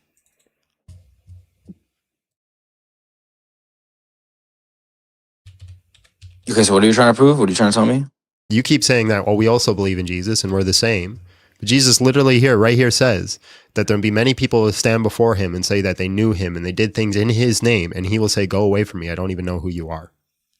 So do you believe yourself that Christians are the only true believer, like only true religion, like to be existent? Yep. So what are your take on, like, what's your take on Catholics since they believe in like Catholics, the saints? all Catholics are Christian. Not all Christians are Catholic. All Catholics are Christian, not all. Damn, I gotta stop smoking so much weed. Yeah, that's haram. No, it's not haram. No, it is haram. Beer is. It also, you can't say that. Prove it to me. If it is, then I guess I'm not Muslim. Or you could I'm Muslim, bro. I've been smoking for a long time. Astaghfirullah. So just quick Google search. Most Islamic scholars consider to be haram, forbidden. While not explicitly mentioned in the Quran, it's forbidden because it's an intoxicant, damages the physical, mental health, and causes disintegration of thought and tabor of the soul. They use with the cause of intoxication is generally prohibited. What about the pepperoni pizza you eat? We're allowed to eat whatever food we want. No, you can't eat swine. Yes, we can. Jesus literally said. Bro, are you sure? Yeah. So like pepperoni pizza doesn't intoxicate you. Yeah, bro. Swine's nasty, bro. Pigs are nasty. They're also delicious. And so are chickens. Ew, no, chickens they're eat their not. own. They're not delicious, bro. Chickens eat their own shit too. So like, don't get at me with these pigs eat gross things. Like, come on. Nah, not if you feed your own chickens, bro. Nah, if you have your own farm, you feed your own chickens. You got your own beef chickens. You good, brother. You don't gotta worry about none of that bullshit. You have this beef shit's crazy chickens out here, huh? You have beef chickens? I said beef, cows. I said cows, chickens. I didn't know I said beef. You know what I meant when I said beef. Come on, guys. Come on, guy. Come on, chickens guy. will eat You know their what own shit. No, they're not my chickens. How do you stop How do you stop them? How do I stop them? They sleep with me. What? They're like my dogs. I have like 8 of them in my house. And then You not believe me? then you butcher your chickens? Yeah. That's so say sad. Bismillah. I could not do that. Dog, that's harsh, man. You made these chickens fall in love with you and they think that like you're their dad and They're they like, walk "This is so around and love fun. you, I and then love all of my a sudden you're like, house." Yeah, you gotta get them nice and plumpy. You feel me? You get them nice, feed them good, and then you have some good chicken breast, thighs. All right, bro. Have a good one, G. God bless. God bless. Let's do some soups. Let's do some soups. Me and John at using relative identity are both J, John, and L, Lamb, but the same H, handsome, under sortal counting now. No, I don't do sortals. I don't do sortals, bro. No, J is identical to H. J is H. You are not H, because then we'd have to be identical to each other. My last died from mass destruction. I'm sorry. That actually sucks. Aww. I'm really sorry.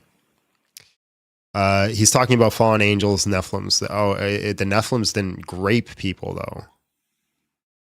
They just did it. For a new, bad timing, by the way. Me trying to convert a Muslim, and you're gonna bring that up. Bad timing. All right, we do got other guests.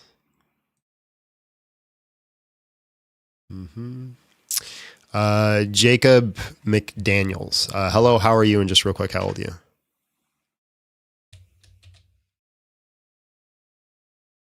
Jacob. Going once, going twice, and he's out of here. And then we have no one else in the queue.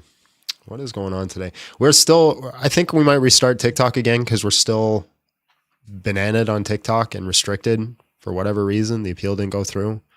So I'm going to restart it and see if that fixes it. We'll be right back on TikTok. I listen, now that they're gone, I hate TikTok so gosh dang much. so gosh dang much. I wish there was a better system to pull in guests. But it's got a really good system. Like they got one good thing going. And they got me in a chokehold because of it. The ability to take guests. Although we do get a lot of guests just from YT. We do, as of late. We just got to grow YT a little bit more to get it out a bit more, and then we'll get it done. I haven't been on TikTok recently. Is the issues the integration to other platforms like YT and too many technical issues? No, that's not the issue. The issue is that they just keep making new rules and then bananaing you for breaking those rules that they just come up with arbitrarily out of the ether randomly. So there's apparently a new rule I keep breaking, and they keep telling me I'm breaking it, but I am completely unaware of how I keep breaking it. Jacob, did you get your mic working? I hope so. Can I be heard? My goodness gracious, you got an excellent mic. What are you using? I am using a Presonus AP808, I believe. Nice. All right, man. How old are you? 26. All right. Can you convince me to leave Christianity? I'm going to try to. Okay. I'm going to try to. The basis for my argument is going to be in Acts 7:48.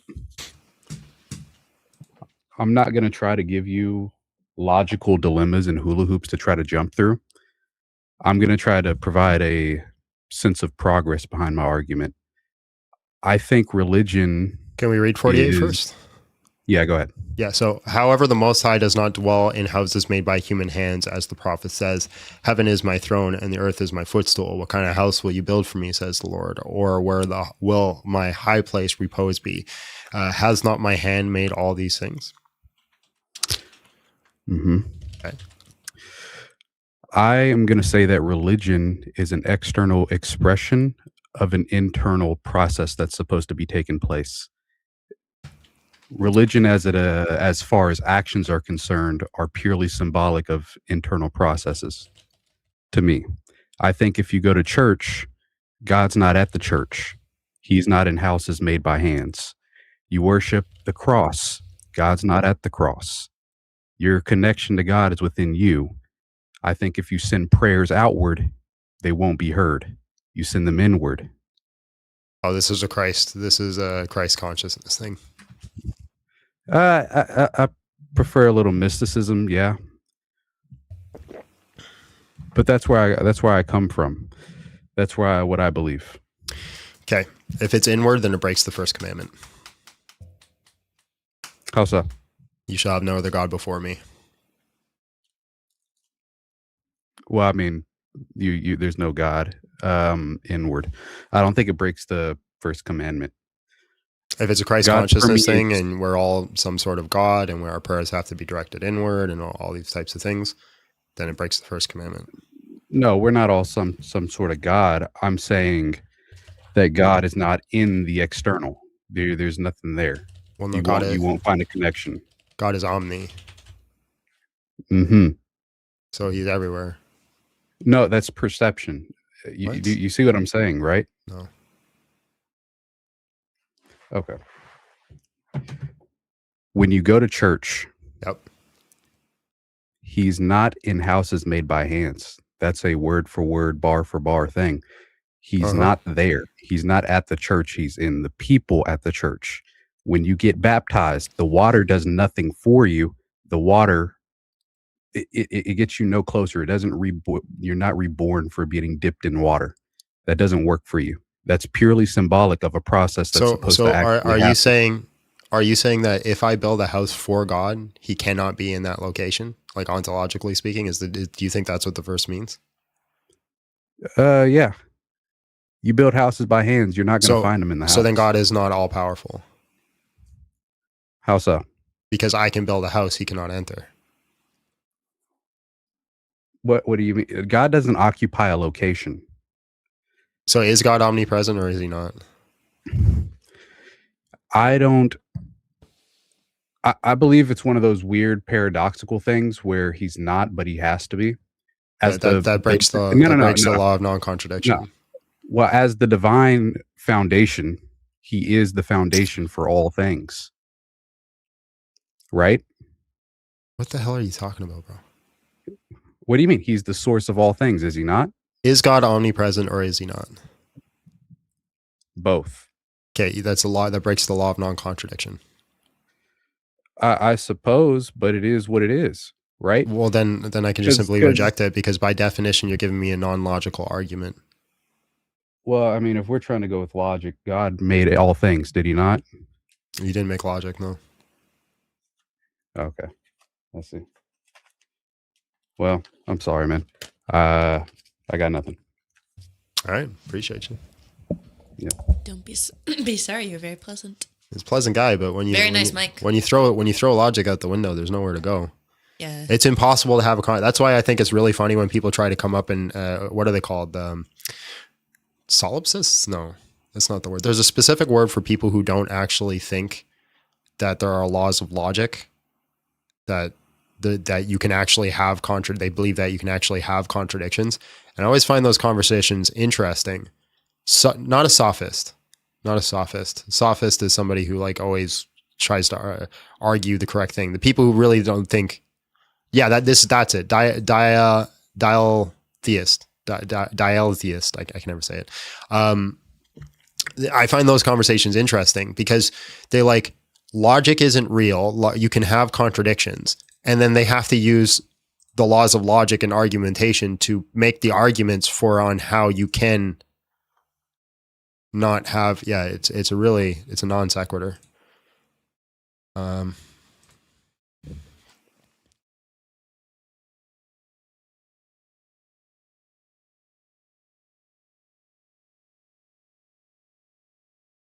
The goat of Islam. Ooh. Hello, how are you? And just real quick, how old are you? Oh, he left. Oh. I got all excited. Chrono Legacy. Hello, how are you? And just real quick, how old are you? Pretty good. Yeah, no, I'm sitting here at 27. All right, man. Can you convince me to leave Christianity? I'm not here to convince you to leave Christianity. I just want to say I see what you're doing, and I appreciate it, and I know God does too. You, sir, are a legend. Keep it up. Following God's word. I appreciate it, man. Thanks, bro. Appreciate you. God bless. God bless. All right. Nice. Very nice. Mune. You don't have a mic connected. So I can't talk to you. You have no mic connected. You want to use sign language? I know some. I know a little bit. I can't say, I wouldn't say, there was a time in my life where I was trying to learn it, and then know a little bit. No.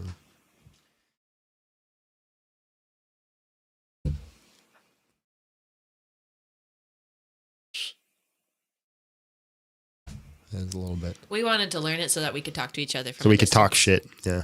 But then it's risky because somebody's going to know it one day. Yeah. This is it's very standard. It's the Shure MV7. MV7. The goat of Islam. Hello, how are you? And just real quick, how old are you?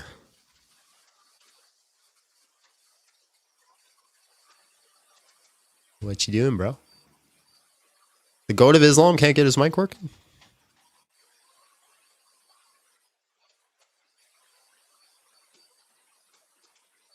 Weird. All right, God bless. Shannon says John's face whenever someone compliments, it looks like you feel uncomfortable. I do. I hate being complimented. He does not enjoy it. It's the worst thing in the world. I'm more comfortable with being insulted.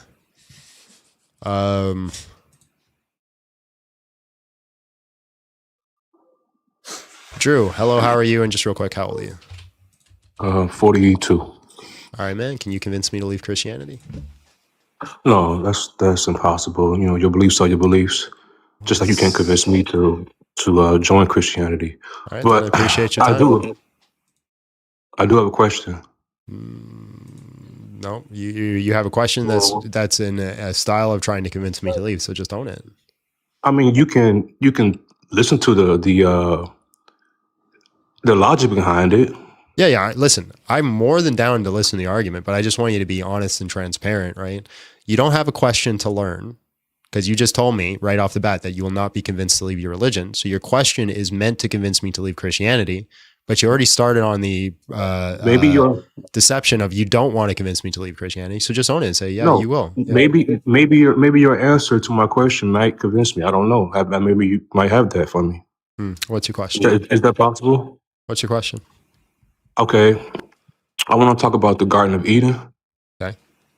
I haven't got maybe a real good understanding of it. Maybe.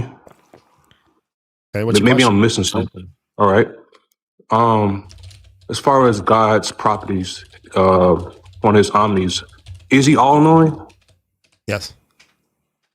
And what does that entail? What does that mean? Having all knowledge of all propositions that are true. So past, present, future? No, all true propositions. So how the heck did you come in here and turn on your camera, bro? That's not a feature that should be allowed. How did you do that? Get the hell out of here. No cameras allowed. Not you, someone else somewhere else. I know. Yeah. That was scary. Anyways. Yeah, so it could entail past, future, and present, depending on the type of position that you take with God. I do take that position, so it would be past, future, present. Some people take the position that God just knows all true propositions. So if something has yet to come to pass, it's not a true proposition yet, so you wouldn't know. But I take the position that, yeah, it's all things. So he knows all things at all times. Mm-hmm. He knows the beginning, and he knows the ending result of his... That's my position, yeah. But again, there are people who have positions that there are things that God doesn't know because it's not true yet. Okay, cool. So can you help me understand why was Adam and Eve placed in the Garden of Eden? First of all, do you believe that as a real thing? Did that really happen, or was that like a figurative, or like I don't know how you look at that? Yeah, so I think it is poetic, but I do think Adam and Eve were placed as representatives and made a decision to separate themselves from God. Okay, so when he placed Adam and Eve in the Garden of Eden, did he know the end result of that? Yes. So he knew placing them in the Garden of Eden with the tree of knowledge that they would eat from the tree of knowledge. Mm-hmm. So he knew that they would fail. Mm-hmm. Is that logical to you? What's the contradiction? I mean, would you create something knowing that it would fail? Yeah.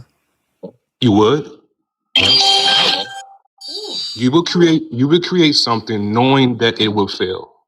You just keep repeating it. Can you give me a reason why it's an issue? Like you say you have a question about it. What's the question? What's the issue with it? Yeah. Can you tell me why you would create something knowing that it would fail? Yeah, the reason that you would do that is because you think it's a greater good to have something freely choose you than to be forced to choose you. No, a creation. Like, would you create a robot knowing that it would go out and start? Well, that's disanalogous because we're not robots. That's the point. So he knew when he created us that we would suffer. Mm-hmm. That's why I'm not a Christian. Okay. That makes no sense at all. If that's your reason, good luck on Judgment Day. I don't care about Judgment Day. Maybe I just don't get that. That makes absolutely no sense to me. And you do flip-flop, backflips, mental gymnastics all around that. That makes no sense. That is not a loving God. How?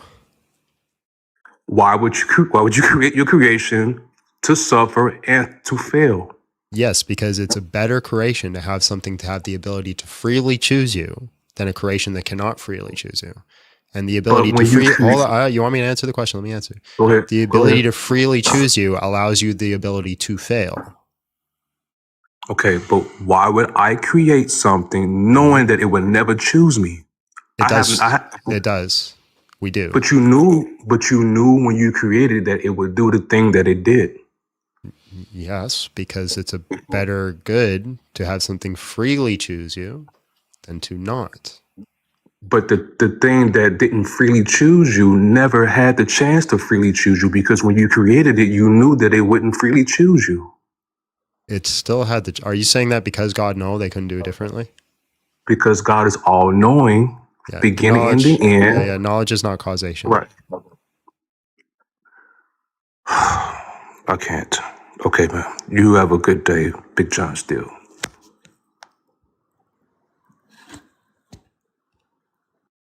Yeah, that's usually a sign that somebody doesn't actually want to learn. All right, let's try another guest.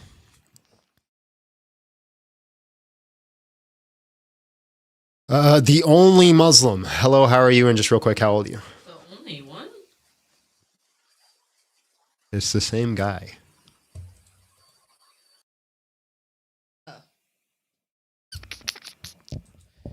I guess we should assumed we should have figured that out.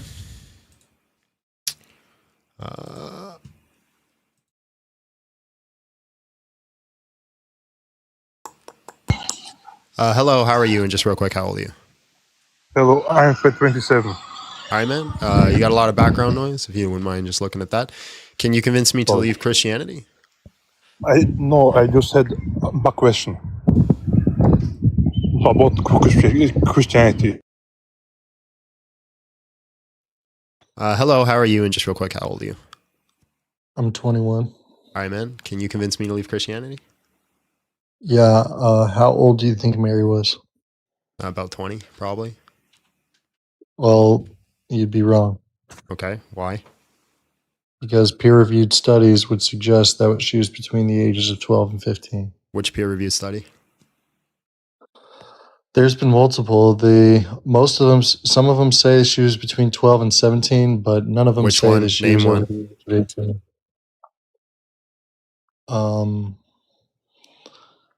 I can't name them off the top of my head, Because I have data from you- Michael Statlow, right, who did do a study on this, and in his That study she was he found, 20? and in his study he found that most people in Second Temple Judaism, when they got married, men were around the age of 30, and women were usually in their late teens to 20.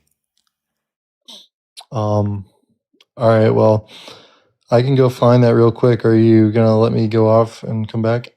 Yeah, you can come back anytime. All right, God bless. Okay.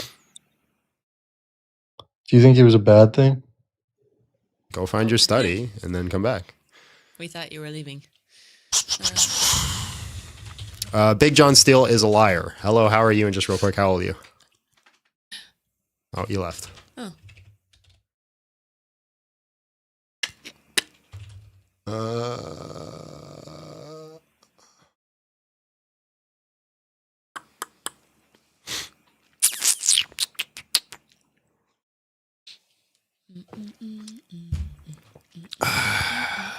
We got no one in the queue again.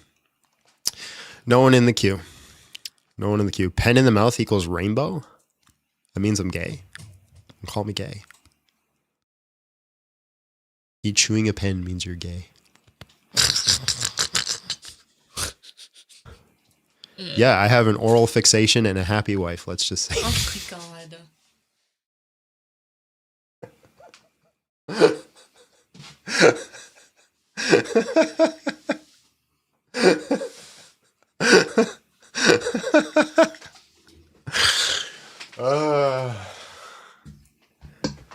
Oh my goodness. Oh my.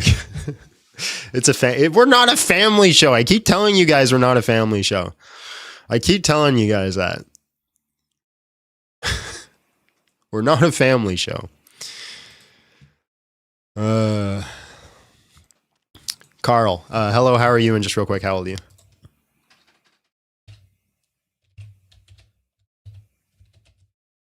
Okay. Bye, Carl. War Dog, hello, how are you? And just real quick, how old are you?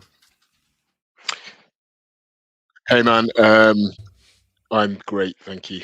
I am 35. All right, man. Can you convince me to leave Christianity? I can't convince you to leave Christianity, and I want to, because I think Christianity does. I'm sorry, there's a horrendous delay on this. Oh no.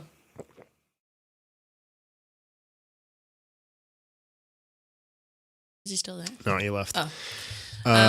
Let's do some soups. It was funny because he said he was like, I'm from the UK, and I was like, We know. We know. God also knew some would choose to love him for eternity. Yep, that's true. No way you just came up with that.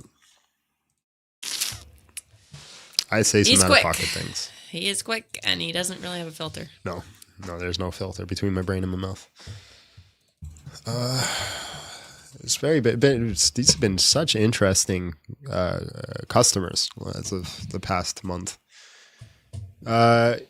John, you're also blinded by your own ego. This is why I won't be chatting with you. You're doomed to repeat your mistakes. There are no free tacos for you. Oh, go. No, you won't. You, random person on the internet, are not going to come up and talk to me. My life is ruined. Oh, no. You're sad. I'm going to call my therapist after this and talk about it.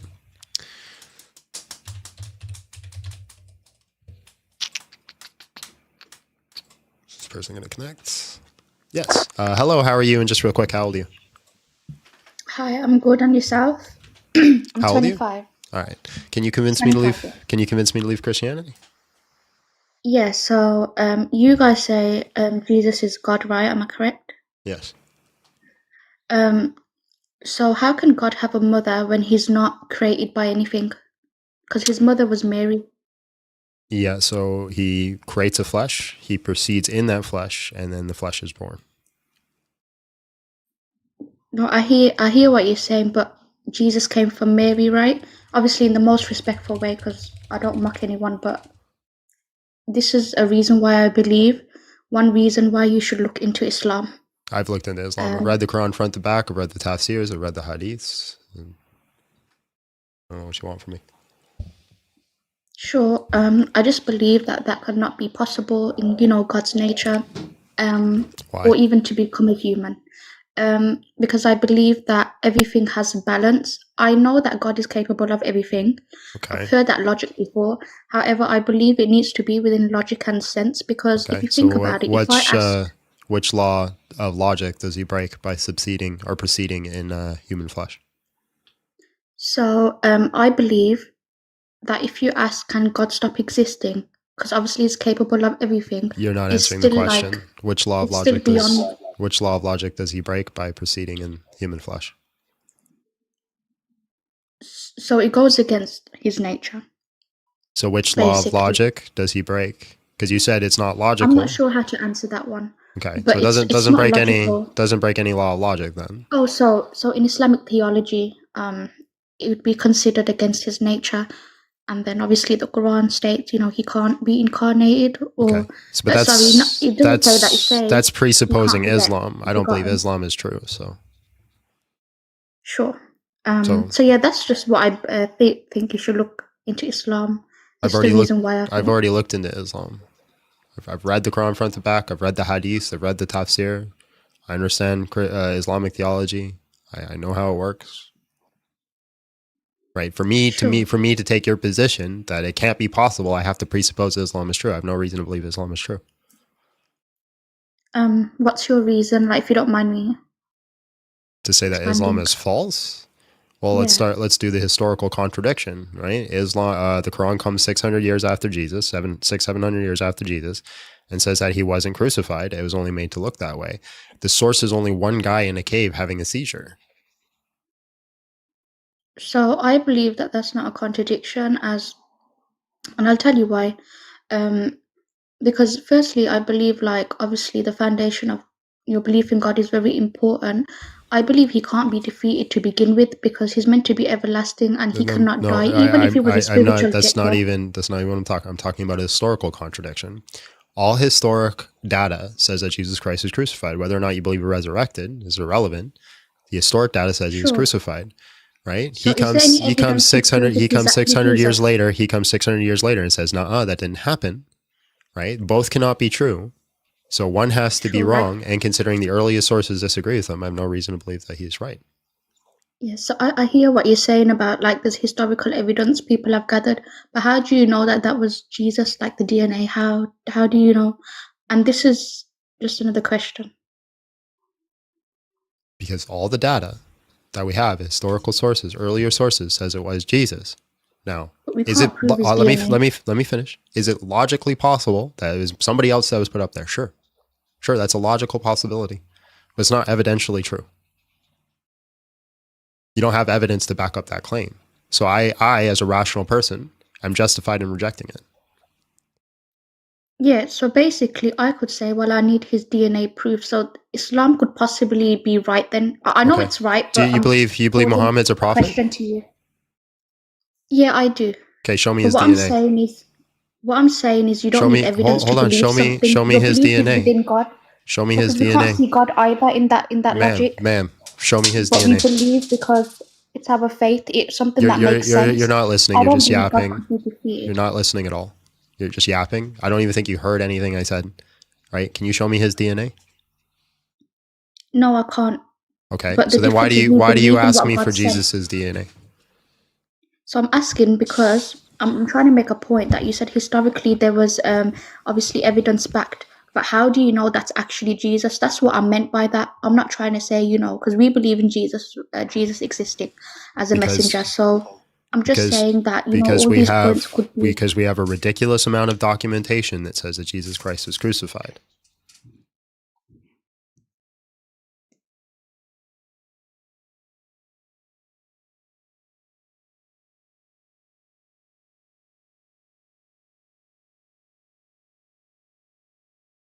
Hello?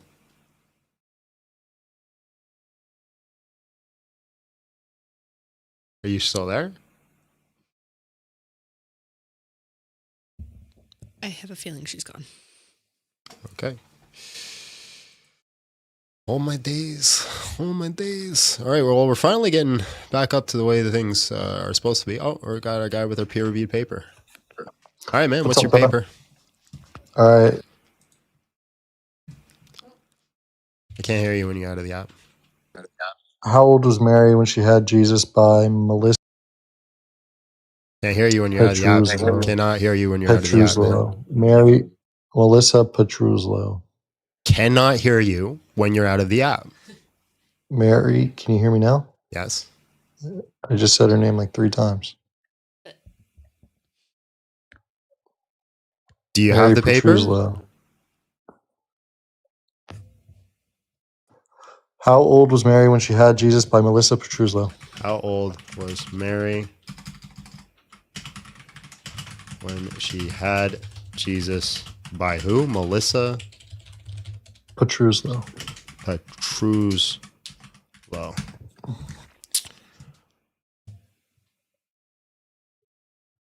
From Britannica? Britannica. Yeah. Is that your source? Yeah. First sentence, ladies and gentlemen. No one knows the exact age in which Mary gave birth to Jesus. All right. Well, every single educate estimate was saying between the ages of 12 and maximum 17. And that's a minor, so.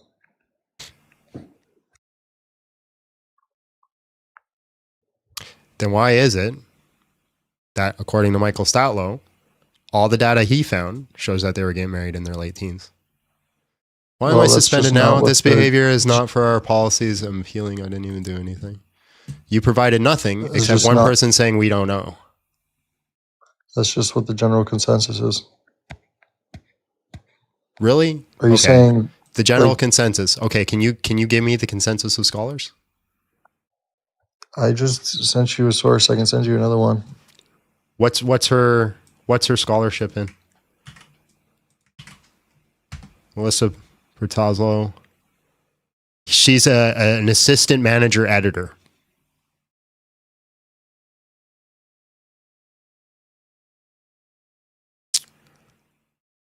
Well, regardless, the Bible doesn't. She's not even a scholar. Do you have any proof that the Bible clarifies that you shouldn't be with people of that age? The Bible never states an age. No. So that would be different because in Islam, at least they say that you have to be post-puberty. No, they don't. They say that you have to bleed, yes. The Quran literally says that you can have sex with people before they bleed. Ooh. Okay, well, I mean, regardless, do you think it's a bad thing that Mary would be in between those ages? I don't think she was between those ages. You haven't proved to me that she was. Well, that was do you think it was the first time that, someone between those ages would, get married and have kids? Do you know what a loaded question is? Yeah, I do. Then why do you keep doing it? Well, I'm just saying, even back in tribal settings and hunter-gatherer societies, Shift song. Smiley face emoji. As I was saying, even in, hunter-gatherer societies, people that were post-puberty were seen as a means for reproduction. What's your source?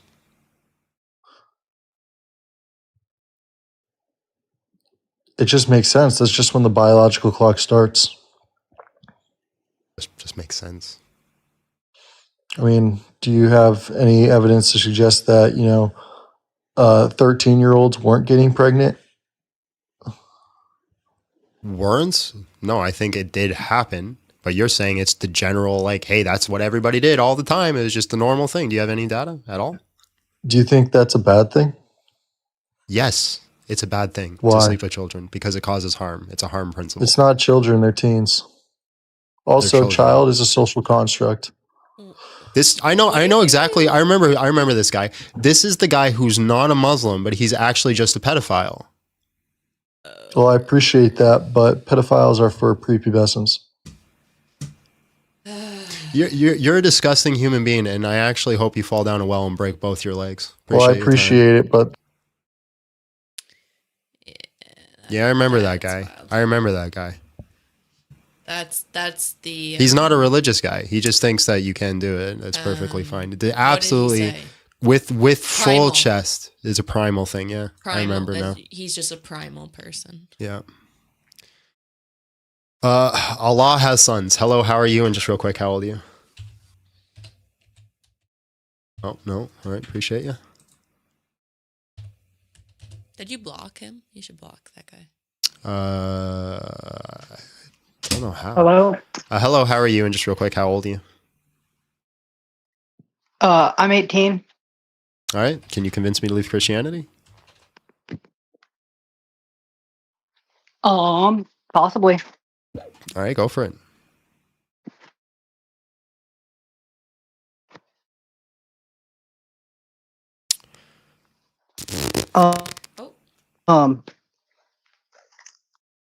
So why? You keep cutting out, my friend. Appreciate you. Okay. Maybe it's just the time of day I start, because we have a full queue of people now. So maybe it's just the time of day. Maybe I got to start later. Slow start. Yeah. Can't start later, though. Hello, how are you? And just real quick, how old are you? Yo, hello, I'm 18. Appeal not approved. What's going on with this? Is crazy. All right, man. Can you convince me to leave Christianity? Yeah, I believe the Bible teaches Jesus is created. Sorry, say that again.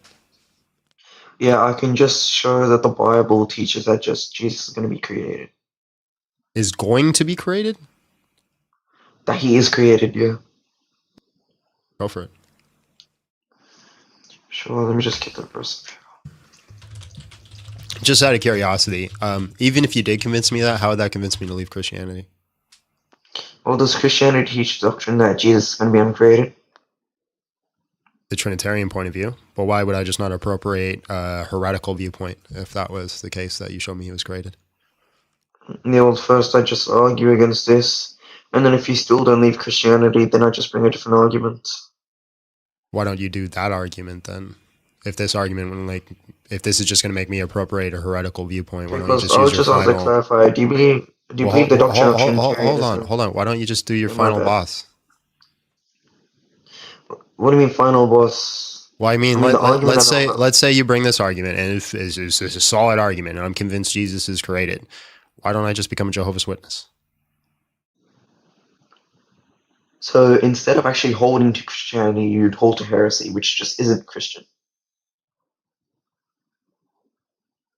So if you came up with an argument that debunked the Trinitarian point of view, why not just be a Jehovah's Witness and rebrand Christianity? Yeah, because in a sense, you'd basically be leaving Christianity, going to a heretical view, then making that your viewpoint under your standard. All the things that I do as a Christian would still be true. Nothing would change in my Christian life. It would just be one mental state that changes. So do you believe Jehovah's Witnesses are going to be Trinitarians, yes or no? No. Okay, so they're not Trinitarians. If you go from the Trinitarian doctrine to a non-Trinitarian doctrine, is that going to be heretical? Yes. Okay, so is that heretical view Christian? No. So in a sense, you would be leaving Christianity, but then you just be rebranding it yourself. Would I be correct in saying that? Yeah. Now, I just want to clarify. If the Trinity is true, I mean, if the Trinity is false, then Christianity would be false, correct? Do you understand the way we understand Christianity as it is? Yes. Great. So if I prove Jesus is created, then that would make Christianity false by virtue of the Trinity being false, correct? Yes. So can you let me run the argument instead of doing this mental gymnastics? I just asked the simple question. The simple question. And I just responded. You're basically letting me run the argument. The simple question is, what do you do when you convince me of this great argument that debunks the Trinity, and I just become a Jehovah's Witness? Because it proves Christianity false, as you've already admitted. And it'd be a new version of Christianity where I'd still do all things for all intents and purposes. I would act and behave just as a Christian does. Nothing else would change except for a mental state. What would you do then? That's my question. Okay, so basically you leave Christianity but then rebrand it. Would I be correct in saying that? Can you answer the question? Yeah, I just want to get a clarification. Last chance. Answer the question. Yeah, I'm going to answer. Okay, thank you. Could you reiterate? No, I've said it 3 times. Are you going to answer it? Yeah, sure. What argument would I then bring? Well, against the Jehovah's Witness, I would just ask you to clarify. Then I could make the argument. Would you believe in the Bible if it was corrupt? What would I believe in the Bible if it was corrupt? Depends on your definition of corruption. And yeah, that's when we would get into the argument. Okay, so why don't you start there? Because, under your current view, you're a Trinitarian. If I prove the Trinity false, then that would prove Christianity false by virtue of the Trinity being false. But again, you're just saying, but what if I go to this view? Well, I'll run a different argument. Why are you running? Not running. Ooh. John's so scared.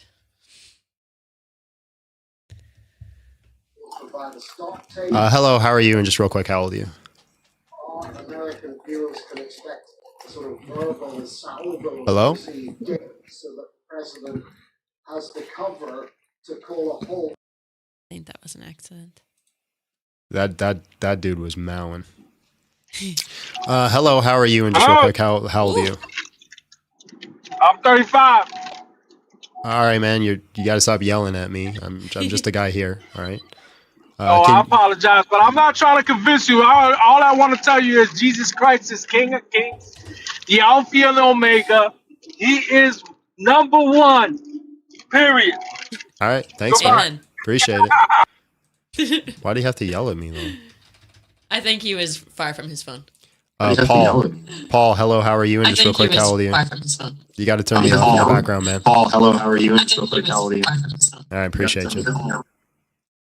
I think Bert would like up. He's on the other side. What's up? What do you want? Can you guys hear him when he meows? What do you want? Come on. If you're gonna come up, let's not play this game where we do this back and forth for 5 minutes, and then when I stop paying attention, you decide to come up. I hate this game. Isaiah, hello, how are you? And just real quick, how old are you? Hey, can you hear me? Yeah. How old are you? Hi, I'm 18. All right, man. Can you convince me to leave Christianity? It depends on whether you accept my argument or not. Yep. And so I would run the problem of suffering. I would just say that the amount of suffering that exists in our world is not compatible with an all-powerful, all-loving creator. Either the creator is not all-powerful, not all-loving, or doesn't have all knowledge, because it's not the best. I guess it would just be improbable for those traits to coexist with the amount of suffering in the world. Great. Can you give me the data that shows what amount of suffering is considered acceptable? What do you mean by that? Could you elaborate further? Well, you said that there's too much suffering for it to be compatible with an all-loving God. So therefore, you must know exactly how much suffering is compatible with an all-loving God. Not necessarily. I would just say that the suffering that does exist is a suffering that could be prevented by an all-loving God, and the fact that it isn't raises questions. And so I would question whether that God is all-loving, all-powerful, or even exists in the first place. And so I would point to things like animal suffering or gratuitous evils such as natural disasters. I would say that if an all-loving God created this universe and this world for the purpose of whatever purpose it is, then he also chose to create or at least include this evil in the world. And so it seems like an all-loving God wouldn't want to do that, or at least an all-powerful God would be able to stop that. Based off what? Well, if the God was all-powerful, he would be able to just No. You said an all-loving God wouldn't want to do that. Based off what? So, like, for example, if an all-loving God loved his creation, and I think. But he what would is your will what that is your like standard of all loving? Where does this come from? Like, how do you know what all loving is? all like omnibenevolence, perfect goodness. Yeah. So what Like, is it? What is the ontological definition of what is all loving? all love? I'm a little confused. Well, you're saying what you God mean. cannot be all loving because you see evidence contrary to an all loving nature. So for you to say, oh my God, I gotta suspend it again. So for you to say that there is enough evidence to oppose an all loving nature, then you must know what an all loving nature is. I got you. That's a good question. How then would you respond? Because I guess I would run the argument primarily against his omnipotence. I would say that an all-powerful God could make it so that suffering wouldn't have to exist in a world that he created, and the fact that it does kind of hints that he. Also, this is kind of an internal critique, so I'm not necessarily bringing any of my own viewpoints. I'm just kind of saying that your view of God is incompatible with the suffering that exists in the world. If it's an internal critique, you have nothing to stand on. It has to be an external critique. Because an internal critique is the Christian worldview, and the Christian worldview is that God is all loving by his nature because he cannot do things that are selfish. That's selfish. It has to be selfless, right? And that he allows for evils so that we can overcome them for virtue. Okay, so then how would you respond to animal suffering then, and primation and stuff like this? Because that doesn't seem to serve any greater purpose. It seems to be purely gratuitous evil that exists in the world. It is gratuitous evil.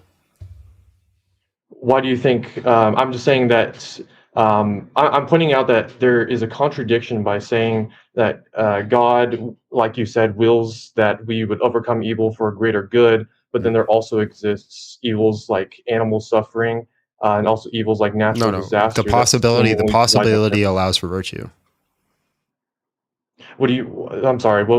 Could you re-say that? So just simply having the possibility of evil allows for virtue. Without the possibility of evil, there is no possibility of those virtues that strive. For example, you cannot be sacrificial. You cannot have sacrificial love without the possibility of loss.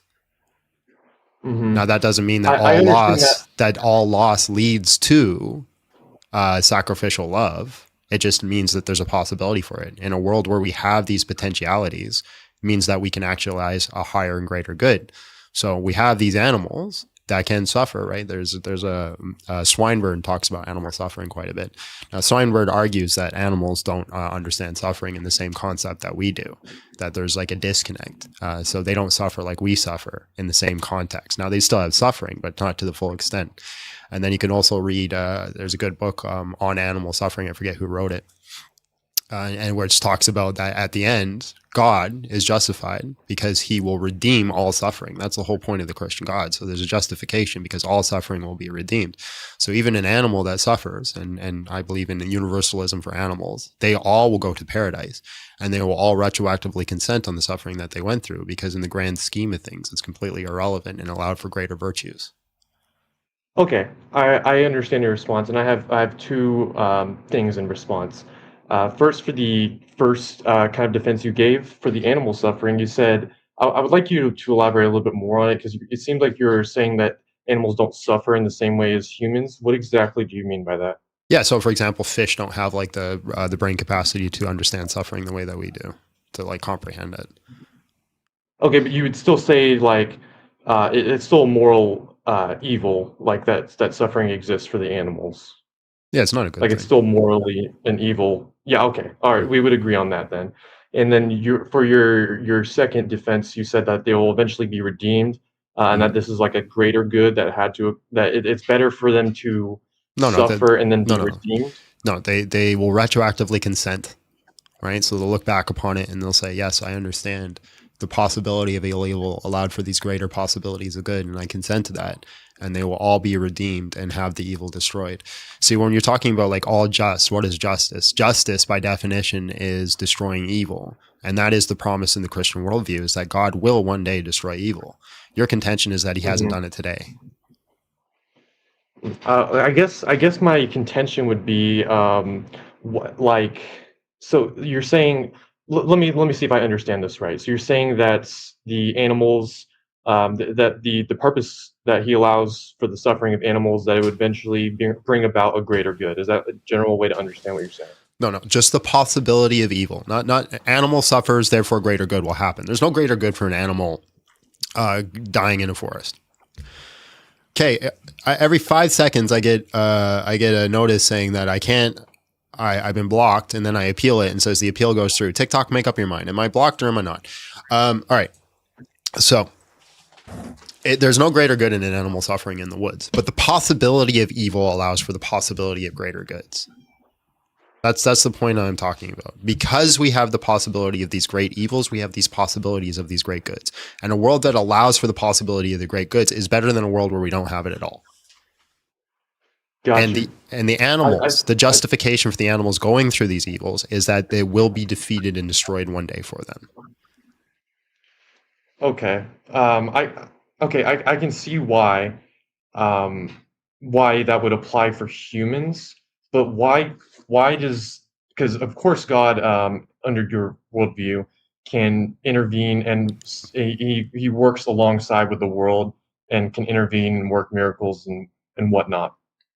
And so then why is it that the animals have to go through suffering rather than, like, I understand they don't have to. It's just it's a natural consequence of the world. I mean, but I guess I'm just having a hard time understanding this. I'm really trying to understand. The animal may live a long and fruitful life with very little suffering. They may live a long life with a lot of suffering, right? That's just because of the world that we live in. The possibility of that suffering exists. I also exist in that world. So we both exist in a world that allows for the possibility of suffering, that removes this concept of the toy world, that allows for higher ethics, higher virtue ethics, higher goods, higher possibilities that we can achieve, higher purpose, meaning making. All these things exist in the world that we do. Now you're like, okay, I get that for humans because we're rational and the animals are not rational, but they also exist in the world that we exist. And it's our job as Christians to tend to the world that includes the animals. Now, the animals, you're like, oh, that seems horrible. But one day, all that will be defeated and destroyed for them. It'll be as if it never happened. So you're saying God has to allow the possibility of evil in order to bring about a greater good, like triumph and stuff like this. And so my question would be, then why couldn't God, since he's all powerful, do that without creating the possibility of evil, or without having to have... We're going full circle again, because you can't have sacrificial love without the possibility of sacrifice. But God also chooses to intervene on certain evils, but then allows certain evils to continue. So my question, it seems a little inconsistent. It seems like... Why is it inconsistent? Why is it that... Well, it seems like you'd be saying then that this is the perfect amount of evil that exists in the world. Like, I don't think so. I don't say that at all. Why? So, like, why couldn't the Holocaust have been 5 million instead of 6 million? Why you gotta say small Holocaust, by the way. Small Holocaust? Yeah. What is that? Well, you can't use the actual word because it terms of service on. Yeah. Oh, I'm sorry about that. No, you're good. So again, my argument is that all evil has purpose and meaning. Make up your mind, dude. My argument literally is that there is gratuitous evil, unnecessary evil that shouldn't have happened. But that's because of the world that we live in, the possibility of it, right? Now, possibility and actualization are two different things, right? So we live in a world where it's possible that Smittler can make the decisions that he made and start the Holocaust. But that doesn't mean he necessarily had to. But because we live in a world that allows for the possibilities of that, we have the possibilities of these greater goods as well. But because we are free creatures, he made the decision to do that. I understand that, and but my question was really, why does God choose to allow certain evils and not others? Like he'll choose to intervene for certain evils and not others. Why did What my is, like, dad? Why did my dad give me $20 and not my brother? Does that mean he doesn't exist? Well, I'm not. I'm just saying that it seems like a problem to me. I'm wondering what the Christian view would be on that. I don't. You haven't derived to me why it's a problem. Just like saying the reason like that my dad can give me $20 and not my brother. He can simply do it just because that is his will. That doesn't mean he doesn't exist or it's not good. But God is like you believe is omnibenevolent. He can only choose what is good, or Everything God does by so what we mean by God is all loving. It means that he could do nothing for himself because he requires nothing. It entails if you are all powerful, you're also all loving because you require nothing. Being an all power, there's nothing that anybody can give you. So everything that you would do by necessity has to be for the sake of something else. Okay. Well, you caught me, bro. I'm not an atheist or anything. I am a Christian. I was just trying to run this problem. Dude, fuck off. Ain't no way. Did you not hear how much John hates devil's advocates? You literally wasted a half hour of my time where I could actually talk to somebody who...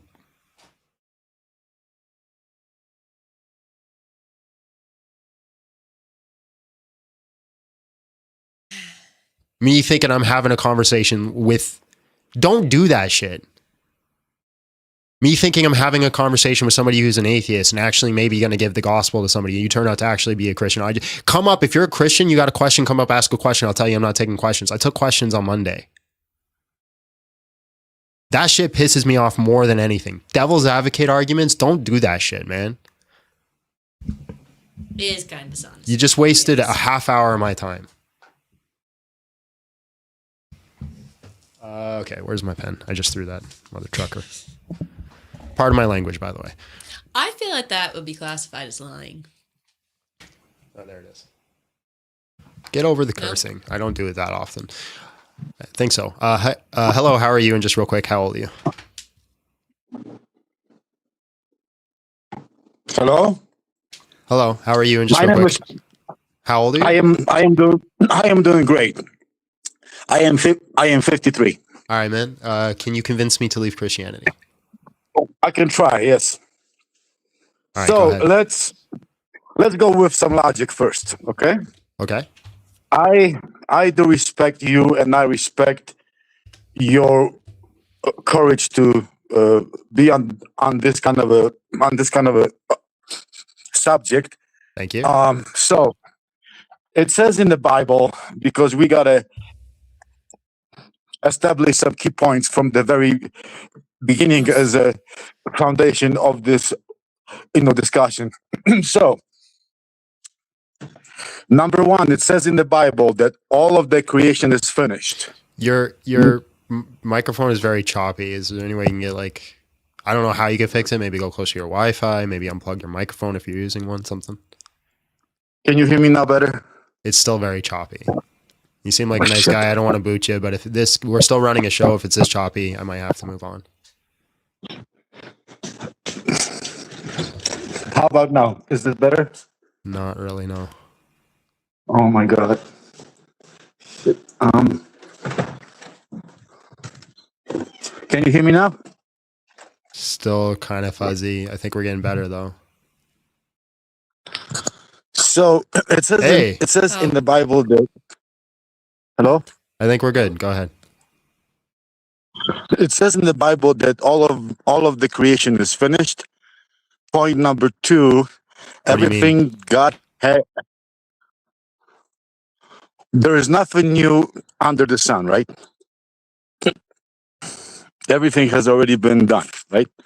So point number two, everything that God has created is good, because when the God had started to create animals and flowers and all the stuff, he said, I apologize, man. The choppiness is really getting to me. Oh shit! So I got to move Okay. on, but God bless. Sorry Alrighty. about that, man. Thank you.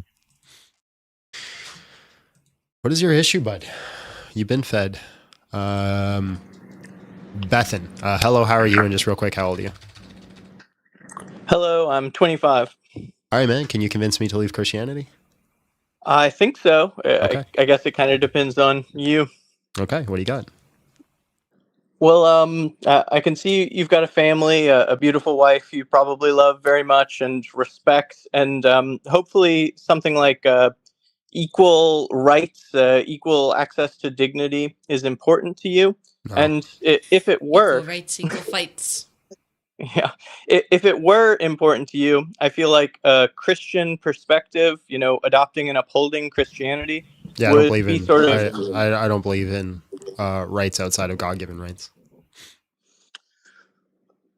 Well, I would hope that you believe that it's important not to be bigoted. It's important not to be misogynistic. It's important for Can you you as a define? person. Can you define those terms? The misogyny is disdain or prejudice towards women. Bigotry is, unfair or unjust, but I want you to discriminatory. elaborate, right? Like obviously we can't be bigoted because Galatians tells us there's neither slave nor free, there's neither Jew nor Greek, there's neither Jew nor Gentile, there's neither Greek nor Jew, or I forget how it goes. We're all one under Christ Jesus, right? If you're under Jesus, we are part of the same body. But then you take the term misogyny, bigoted towards women. What does that mean? Holding women to different standards than men, considering women as having less agency, for example, would be bigotry, misogyny. Yes, because I don't think those are synonymous, right? Like different standards and less agency are not synonymous. This is one of the different standards that can be problematic and tend towards misogyny. Like, yeah, but what I'm saying is I don't think me and my wife have the same standards. We're both different. My wife agrees with that. So by your definition, we both be misogynists, but I think we both have agency. Equal but different. Yeah. So considering women as having less agency is one of these standards But what that does I'm that talking mean? about. That's what I'm trying to say. What does it mean to say they have less agency? Less ability to make decisions for themselves, to kind of simplify it. Are you just doing a roundabout way to get to the abortion topic? No, not really. I mean, allowing women the right to control what happens to their own bodies and reproductive system is an aspect of agency. But I was more talking about this recurring idea in Christianity of a hierarchy, like a patriarchal hierarchy. Yeah. So I run my household. My wife follows me. Yeah, headship I think is a little bit problematic. Expecting obedience based from off what? The fact that I believe in equality. I think that we should be Yeah. equal, But where do you get your equality from?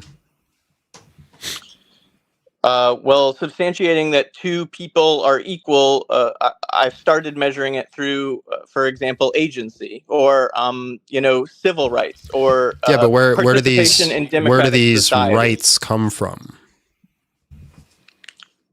They're natural and inalienable.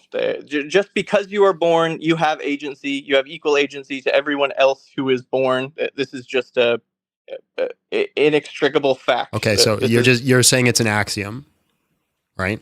So yeah, if I simply believe so that we all have agency. Yeah. If I simply deny your axiom, how do you prove me wrong?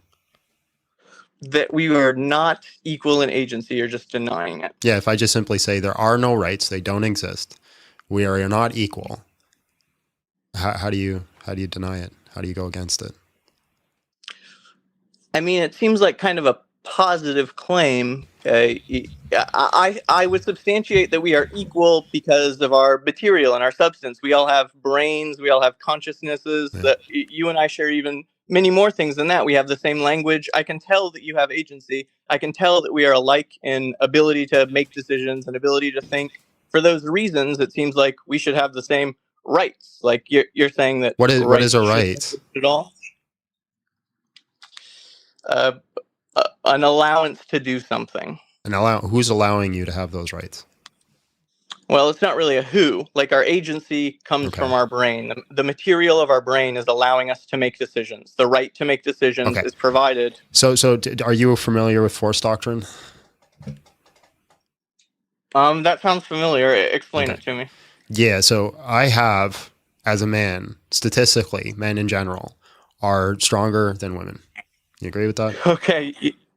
No, I disagree.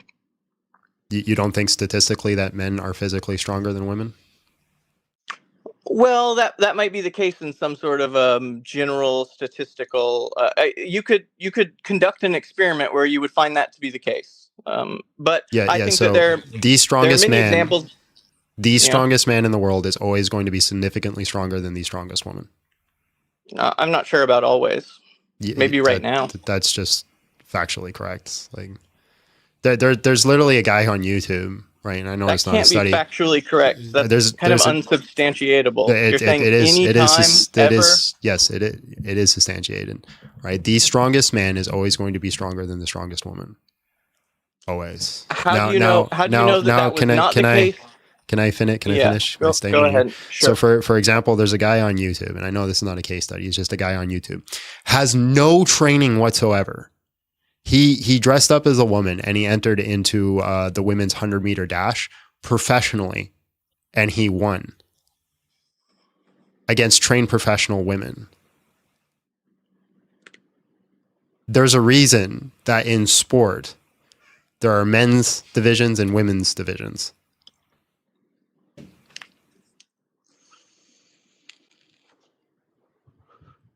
Did you finish? Yeah. Yeah, I think that the reason that there are men's divisions and women's divisions is a vestigial social construct. I mean, about 100 years ago, there were no women's divisions, right? It was said that participating in sports wasn't womanly. Women really couldn't do it. Their bodies weren't, we didn't even create this division until pretty recently in history. So Did you see did you see when a junior hockey league went against a professional women's hockey league? Do you see what happened? Young teenage boys. So we could go back and forth, but it's not back and forth. This is just a fact of life, right? This is force doctrine. There are times that women's teams have beat men's teams. There are times that women have outperformed men. There are outlier situations where certain women have performed certain men. That's why we make the case that the strongest man will always be stronger than the strongest woman. There will never be a case where in totality women are stronger than men. It's just not a fact. For example, me and my wife, we both do Brazilian Jiu-Jitsu. We're both brown belts in Brazilian Jiu-Jitsu. We have the same degree of training. She's the competitor. She's the one who went off and competed in a whole bunch of tournaments. She's the one who got a championship belt. She's the one who gets up at 5 a.m. every morning or 7 a.m. every morning and goes and works out and lifts weights, right? She does all those things. I don't. When we roll or we spar, I have to hold back so much because of how much stronger I am than her just from existing. Existing. I think that just existing is an important point because we don't exist in a vacuum, right? We exist in the social and cultural period which we do. Let me put it like this. I went. Hold on. This is insane. I can't believe you're actually making this argument.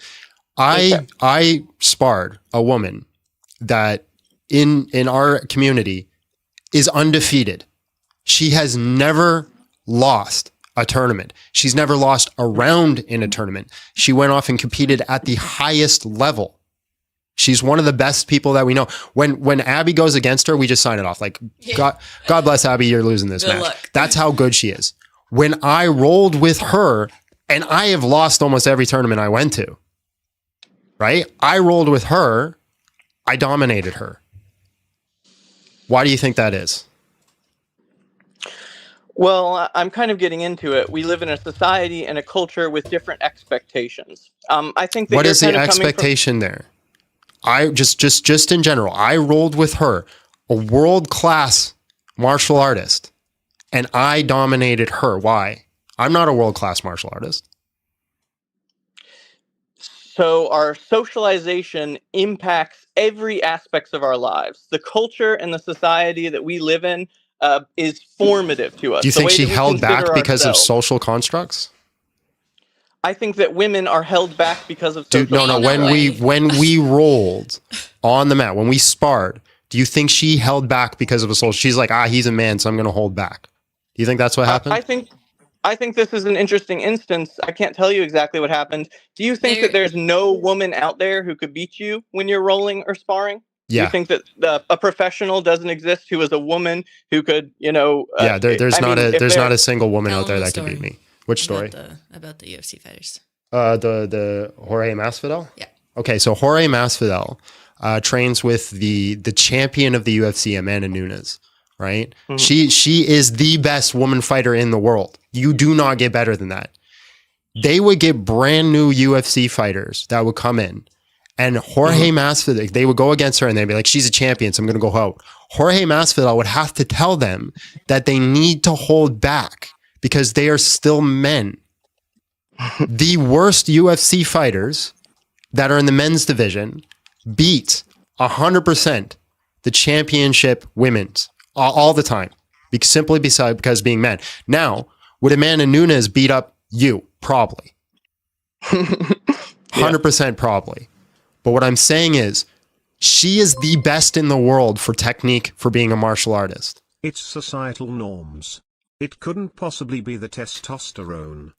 But simply genetically speaking, she does not have the muscle mass. She does not have the testosterone. She does not have the fast twitch fibers that men do. So if she went into the men's division, she's going to get beat. We know this because of Fallon Fox. Fallon Fox was a transgender, went on estrogen, and started dominating. And it is not because this person was good, because when this person was in the male division, they got dominated. So what I mean by back and forth on this is I think that there are many instances of, women being smaller, of women being weaker, having, I don't know, for example, lower bone density. But I don't think that this is a biological fact which can't be circumvented. He's been voted off the island. I think that Can rather you just it's a hold on? combination. There's a YouTube. Yeah. Can you just go on YouTube and watch the? I'm going to move on. But I'm just going to let you know. Go on YouTube and watch. Well, go on let me finish my YouTube. point. Go on You're YouTube. arguing against me about biological essentialism. Go rather on. than Christianity, Go on but YouTube you and kind of hold shifted- on, you man. shifted away hold from on. the- I'm muting you. All right. So you're muted, so I can't hear you. So if you're talking, anyways, go on YouTube and watch female bodybuilders versus average Joes. Just go watch that. Anyways, I'm going to let you get your last point across before I boot you. Anyways, what were you saying? Okay, so I think that lots of people say this and do this, women just have these biological facts about them that mean they're reserved to a second class, right? That's They're not my as physically argument, you capable- idiot. I never made They're that not claim as that they're a physically second capable. class. Right. They're not as physically capable. Therefore, some societal inequities are to be expected. Wow, are natural. that is the biggest straw man in the world. I never made any of those arguments. See, this is my argument. Like No, you're saying the that's what John's biological saying. essentialist way of thinking leads to misogyny, a lack of respect, a lack of dignity and access and worthiness and participation in our society for women. So Yeah, the that's direct not line even of remotely. thinking I'm gonna from- kick you now for lying. Appreciate your time. God bless. Not That even is the remote. Even most yeah, that was the ridiculous biggest straw man statement in the world. I have ever heard. Biggest straw Also, man. Not even remotely close to what I Why was do you saying. think I beat that woman? Well, there's a lot of societal things Societal that are going to things. hold her back. I guarantee, I know her personally. She is not held back. She trains all the time. That's her life. If she would have killed me, she would have killed me. Now that doesn't. Now listen, I want to be very clear. That doesn't mean that there aren't certain women that could beat up certain men. When a brand new white belt comes in, Abby beats them up to a certain degree, because if they give out all their strength, it's very dangerous for her. Now, guess what? As soon as they get their blue belt, Abby, what can you do? I'm done. You're done. You're cooked. I'm done. She's the better martial artist that's been training it longer. Doesn't matter how big, doesn't matter how strong they are. If they're a man and they get their blue belt, they're beating Abby. And any woman who does a martial art will tell you this, because we are faced with reality. You need to accept reality. There's what is your issue? He's very needy right now. Yeah, he's been crazy. Like, I don't think people realize how much I have to hold back when I roll with that. And here's the thing. I know men smaller than Abby that I roll with and I go full out on, and they still beat me. When I roll with Abby, I cannot apply 25% of, tell them the story of when you're like, I am giving it my all. Oh, yeah. So we have this struggle because we train together. Yeah. And like, I'll be like, oh my gosh, you're crushing me right now. And we have this back and forth because John's like, I'm not. And then there was once a circumstance where, I was like, oh, I think I was complaining, and you're like, I'm not even like going 100%. And I was like, but I am, and I'm still struggling. Yeah. Which is very frustrating. It's frustrating because I work hard, I work out, I do all the things, I get my protein. There are just limits. So here's the thing. This person's like, yeah, tell us how big and strong John is. I appreciate the compliment, but I'm not that big and strong. That's my point. That's my ultimate goal. Also, somebody was like, wow, good job, John, talking about how strong you are. And I was like, you mean after he bigged me up? Like, he's not saying I'm lesser than. My whole argument is I'm not that strong. That's my argument. I'm not like a really strong guy. Like, I know people I roll with as men who are way stronger than me. I'm not that strong. My whole point is I could throw Abby through a wall and there's nothing she could do about it. Not a damn thing. Simply because I'm a man.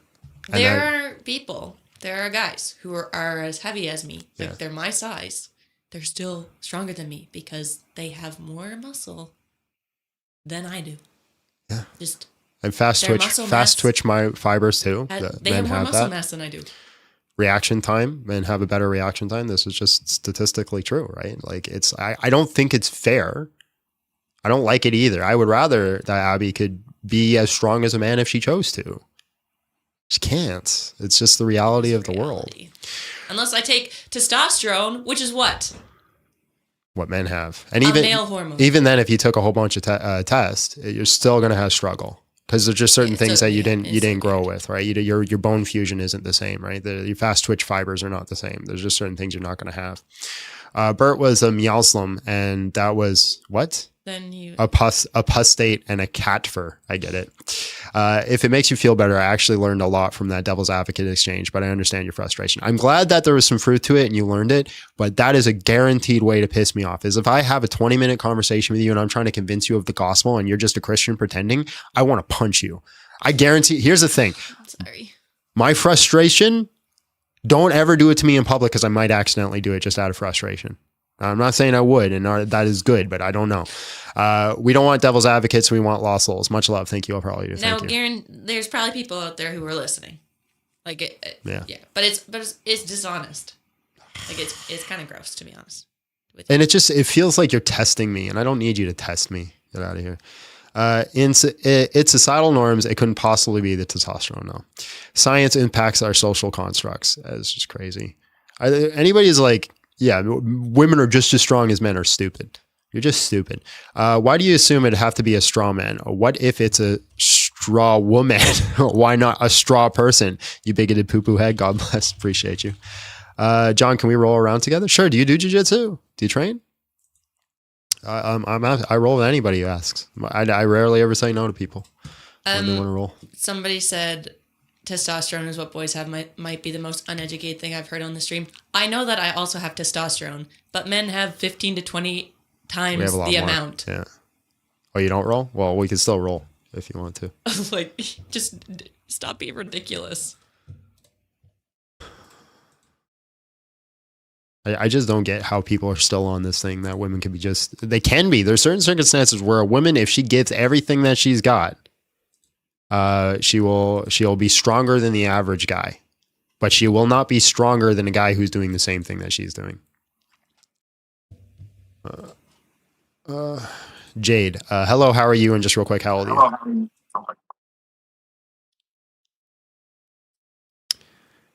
Jade? Oh, hi. Sorry, can you hear me? Yes. How old are you? I'm 25. All right. Can you convince me to leave Christianity? I'm not sure. I guess I can try. I don't have my Bible on me because I'm moving, so this is going to be kind of off the top of my head. I guess to start with, how do you feel about the Old Testament? That's a lot of book. You got to be I specific. agree. I guess some of the more sensitive parts of the Old Testament, stuff like, I guess, slavery is always a good place to start. I don't know. I think there's some people who disagree that slavery is a good place to start. Okay, well, at least it's like a kind of dive into the deep end kind of thing. Yeah. So the Old Testament does condone slavery, sure. So how do you kind of hold both of those things together where you can follow Christianity but know that he also was kind of okay with these I don't know. Nothing that says that he was inhumane. okay with it. He speaks they're biconditionals, right?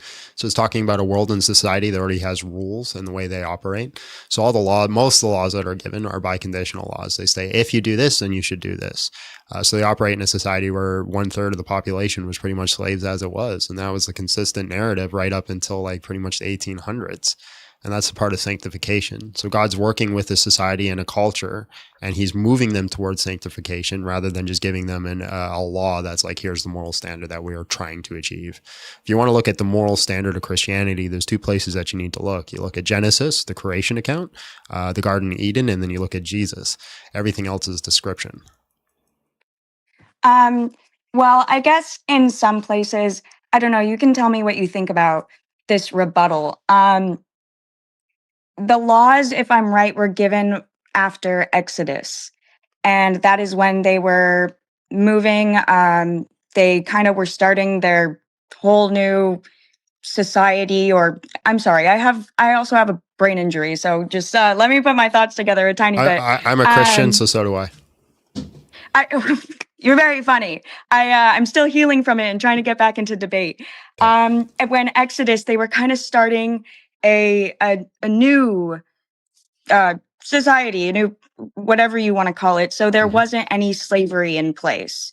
They were able to kind of start from ground zero. And Are you talking about in the world, or are you talking about the Israelites? Of course, the Israelites wouldn't have slaves because they were on the run. yes, the Israelites. And then when they got to, and when God gave the laws, he made it so that they were allowed to have slaves. When he could have said anything. So I'm going to stop you. These laws were not given as in a new law that's just given. Here's a brand new law that isn't a part. No, we know this because, hold on just 1 sec. Yeah. Hey John, is this a good place to quote the verse where Jesus say we gave you divorce because of the hardness of your hearty? Not yet. We're getting there. So what was I? What did I just say 2 seconds ago? We were talking about how it wasn't like. Oh yeah, it's not a new law, and we know this because there's a common trope that you'll see throughout the Old Testament and the New Testament: eye for an eye, tooth for a tooth, mark for a mark, stripe for a stripe, burn for a burn, yada yada yada. Well, this directly comes from the Code of Hammurabi, which would predate the Mosaic Code, and so this shows us that they were already living under a code, a Babylonian code.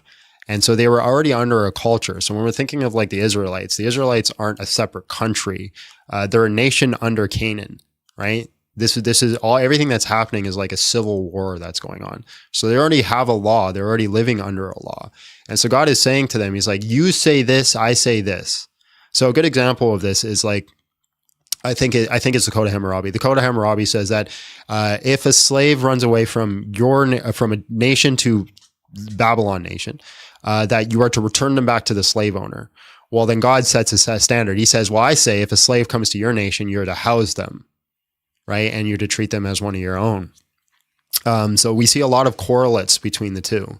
And a good example of this is, for example, when Britain was taking over India, there was a big problem with child marriage. And they wanted them to stop that. So they just implemented a law, no child marriage. But then this created a whole bunch of backlash because this is part of the culture and their society, and they all fought back. So eventually they decided to change it. It was like, okay, maybe this age instead, right? And that doesn't mean it was a good thing or something that they thought was good, but they are working with the society towards progression. So God, when he interacts with the Israelites, he's working with the Israelites towards progression, towards sanctification. This is where we go to that super chat. Jesus specifically says that the law is not a moral standard. He says that we allowed for the law of divorce because of the hardness of your hearts. But I say to you, since the beginning, God did not make it that way. What God brought together, let no man drive apart. So we know the Mosaic law was never meant to be a moral standard of what is good for all time. It was simply given to the Israelites to separate them from the other nations.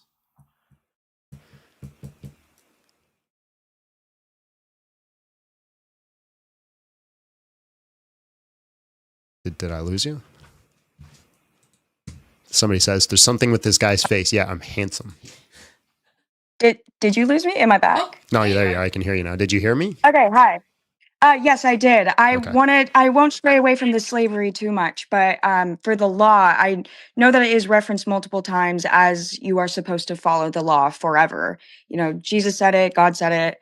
I think it was in Deuteronomy. I could be wrong. And then in Matthew 5, where it was supposed to be forever. It wasn't until Paul said that, you know, the law was temporary. So they do disagree with each other. Well, And why I no, none of that's true. The law, right, was established in Genesis 15 with the cutting of the animals. The only way to get out of that law is for the person who wrote the contract to die. That's what happened. Jesus Christ on the cross died on the cross. Jesus Christ also says, I did not come to abolish the law, but to fulfill it. Truly, I tell you, not one jot, not one iota will be passed away until all is finished. When Jesus Christ dies on the cross, he says all is finished.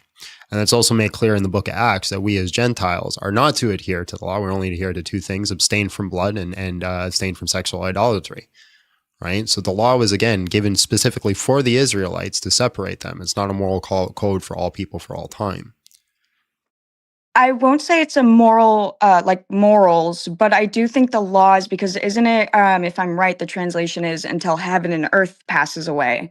So it's not like until it's all finished. The finished is when, you know, we pass away as a society, when heaven and earth die. So it would be. No, the point of that is to say that the power of the law is that it cannot be broken until it's completed.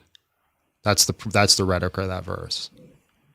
What do you have to say about the like I have not come to abolish but fulfill. So yeah, to fulfill, you know, he means he's gonna he's gonna fulfill it, but he's not gonna abolish it. It's not going anywhere. Like you said, not a jot or tittle when heaven and earth pass away.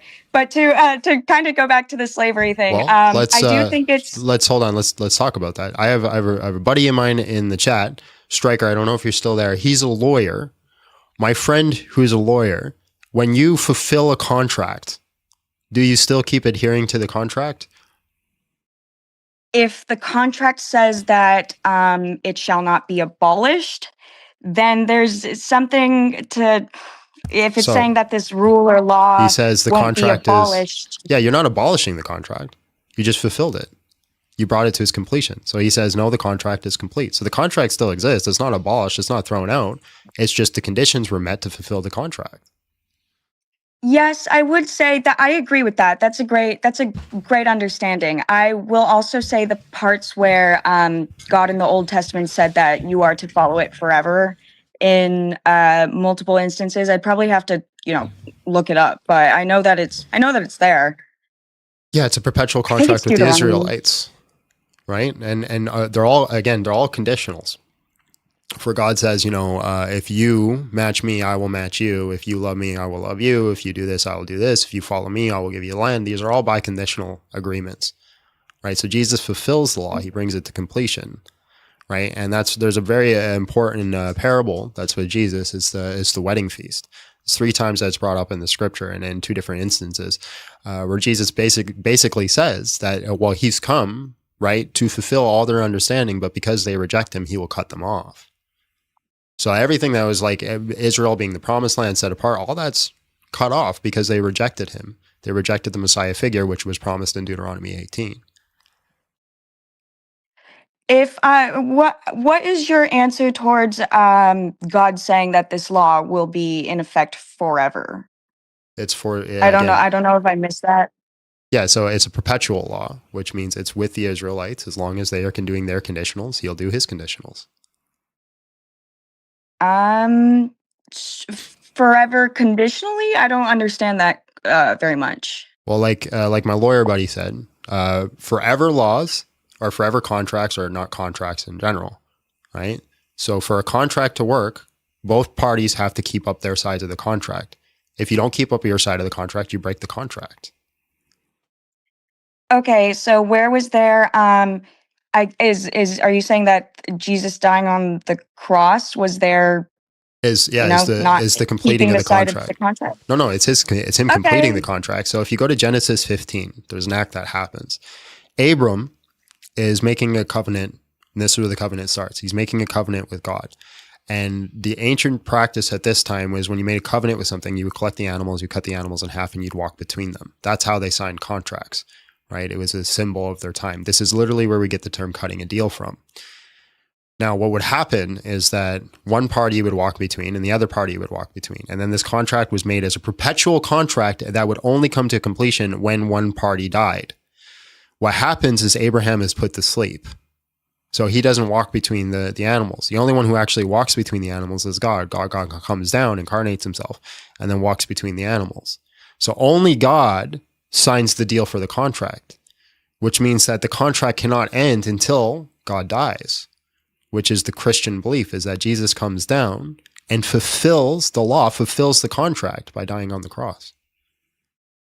Okay, I can buy that, but I will say that in regards to the slavery thing, to kind of like circle back, why would he? Because there's so many laws that are very specific that I'm sure, thou shalt not murder. People were clearly murdering back then. He's not working within the time You frame can't say the M word, by the way. Say smurder. Oh, I'm so sorry. Yeah, I'll try and do better. I'll be better about those words. I don't know what's allowed and not. Um, yeah, so things like that were very common. Obviously, maybe stuff like adultery or et cetera, all the other things. And So but the laws you're talking about are the 10 Commandments, right? The 10 Commandments are in the Christian worldview considered natural law. These are laws that were true before God even gave commandments. This is why Cain and Abel, this is why Cain was punished, because he broke a natural law that God had not given that commandment yet. Okay, so then, like, again, further, if you were to go to like the 613, however much there is, Yep. There's very specific laws that were given that I'm sure people were doing. So why is it that he couldn't just say, and don't own people as property? The same reason that you couldn't say it today. But that's an all-powerful God. He should be able to say, I mean, kind of whatever he wants, right? Yeah, what I'm saying is it wouldn't work and wouldn't be an effective method, right? God is in the process of, again, what I go back to is sanctification, moving us towards what is good. There's a lot of things in the Old Testament law that are not the good or the standard that we have moved past from and moved towards sanctification into being better. But you look at it and it's like, why didn't he say no slavery? Well, you yourself don't say it. Are you American? Yes. Okay, well, your own constitution says that you can have slaves as long as they've committed a crime. Are you talking about prisons? Mm-hmm. Oh, well, I wouldn't necessarily compare the two. I think prison and like owning people for life is a little bit different. That's especially fine. when Whatever you think is completely irrelevant. Your own constitution says that you cannot own a slave except if they've committed a crime. That's what it says in there. There's an exception there. It says you cannot in all cases except this case. We would call it, I think it's an I statement. well, I do think there's still slight differences. Like you can say what you want about the prison systems, but it's not just entailed that you can, beat your slave and to where they're getting to where they can accidentally pass away. You can absolutely And beat your slave in a prison system, 100%. I wouldn't say that it's necessarily allowed. It is allowed. People would get in trouble. It is allowed. If a prisoner acts out, right, and they're fighting back, the COs are allowed to beat them. That is part of the system. That's, sorry, go on. Yeah, so no, that's just part of the system. They can beat them.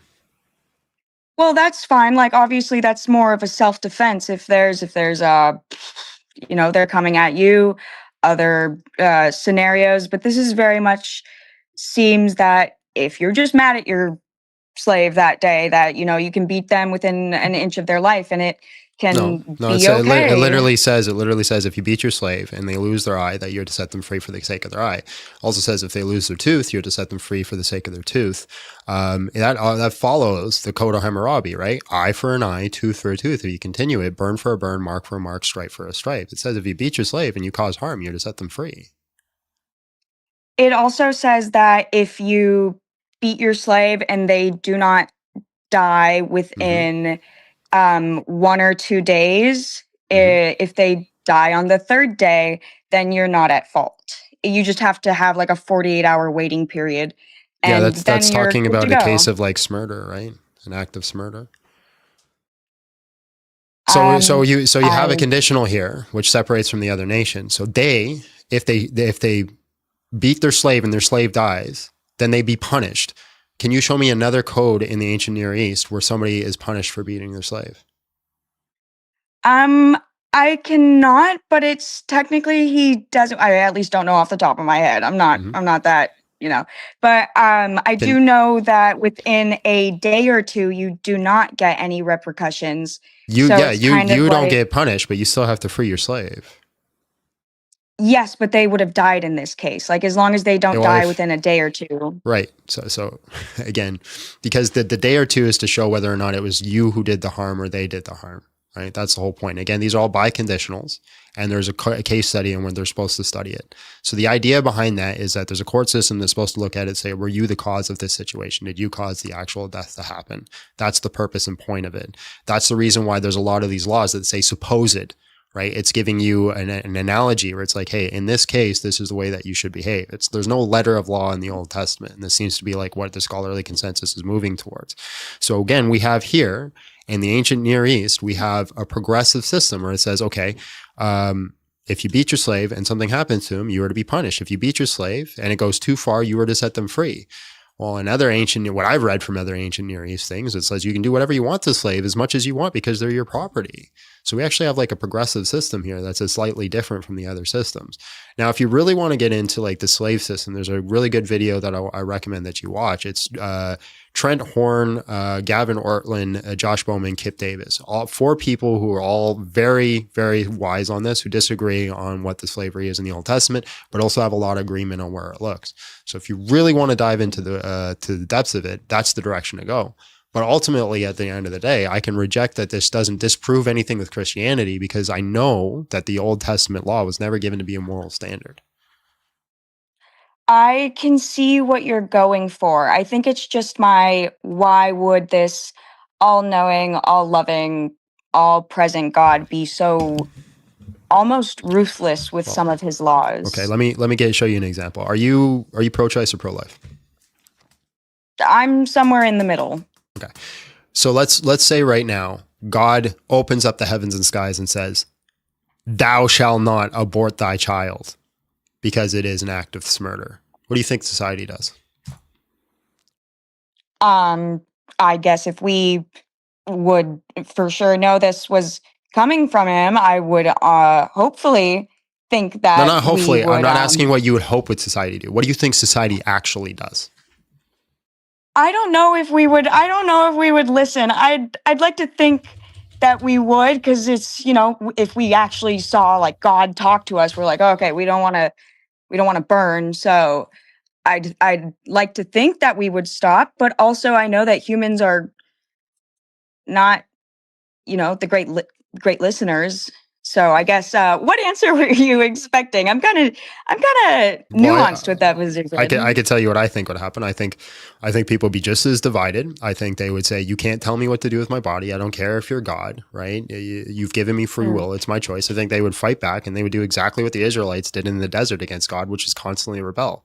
There's this common theme that when you read the Old Testament is that the Israelites are given a set of laws and then they rebel against God. And then God gives a new standard of laws and they rebel against God. And this continues on pretty much right up into Christ, where he gives a grace, where he gives the law of grace.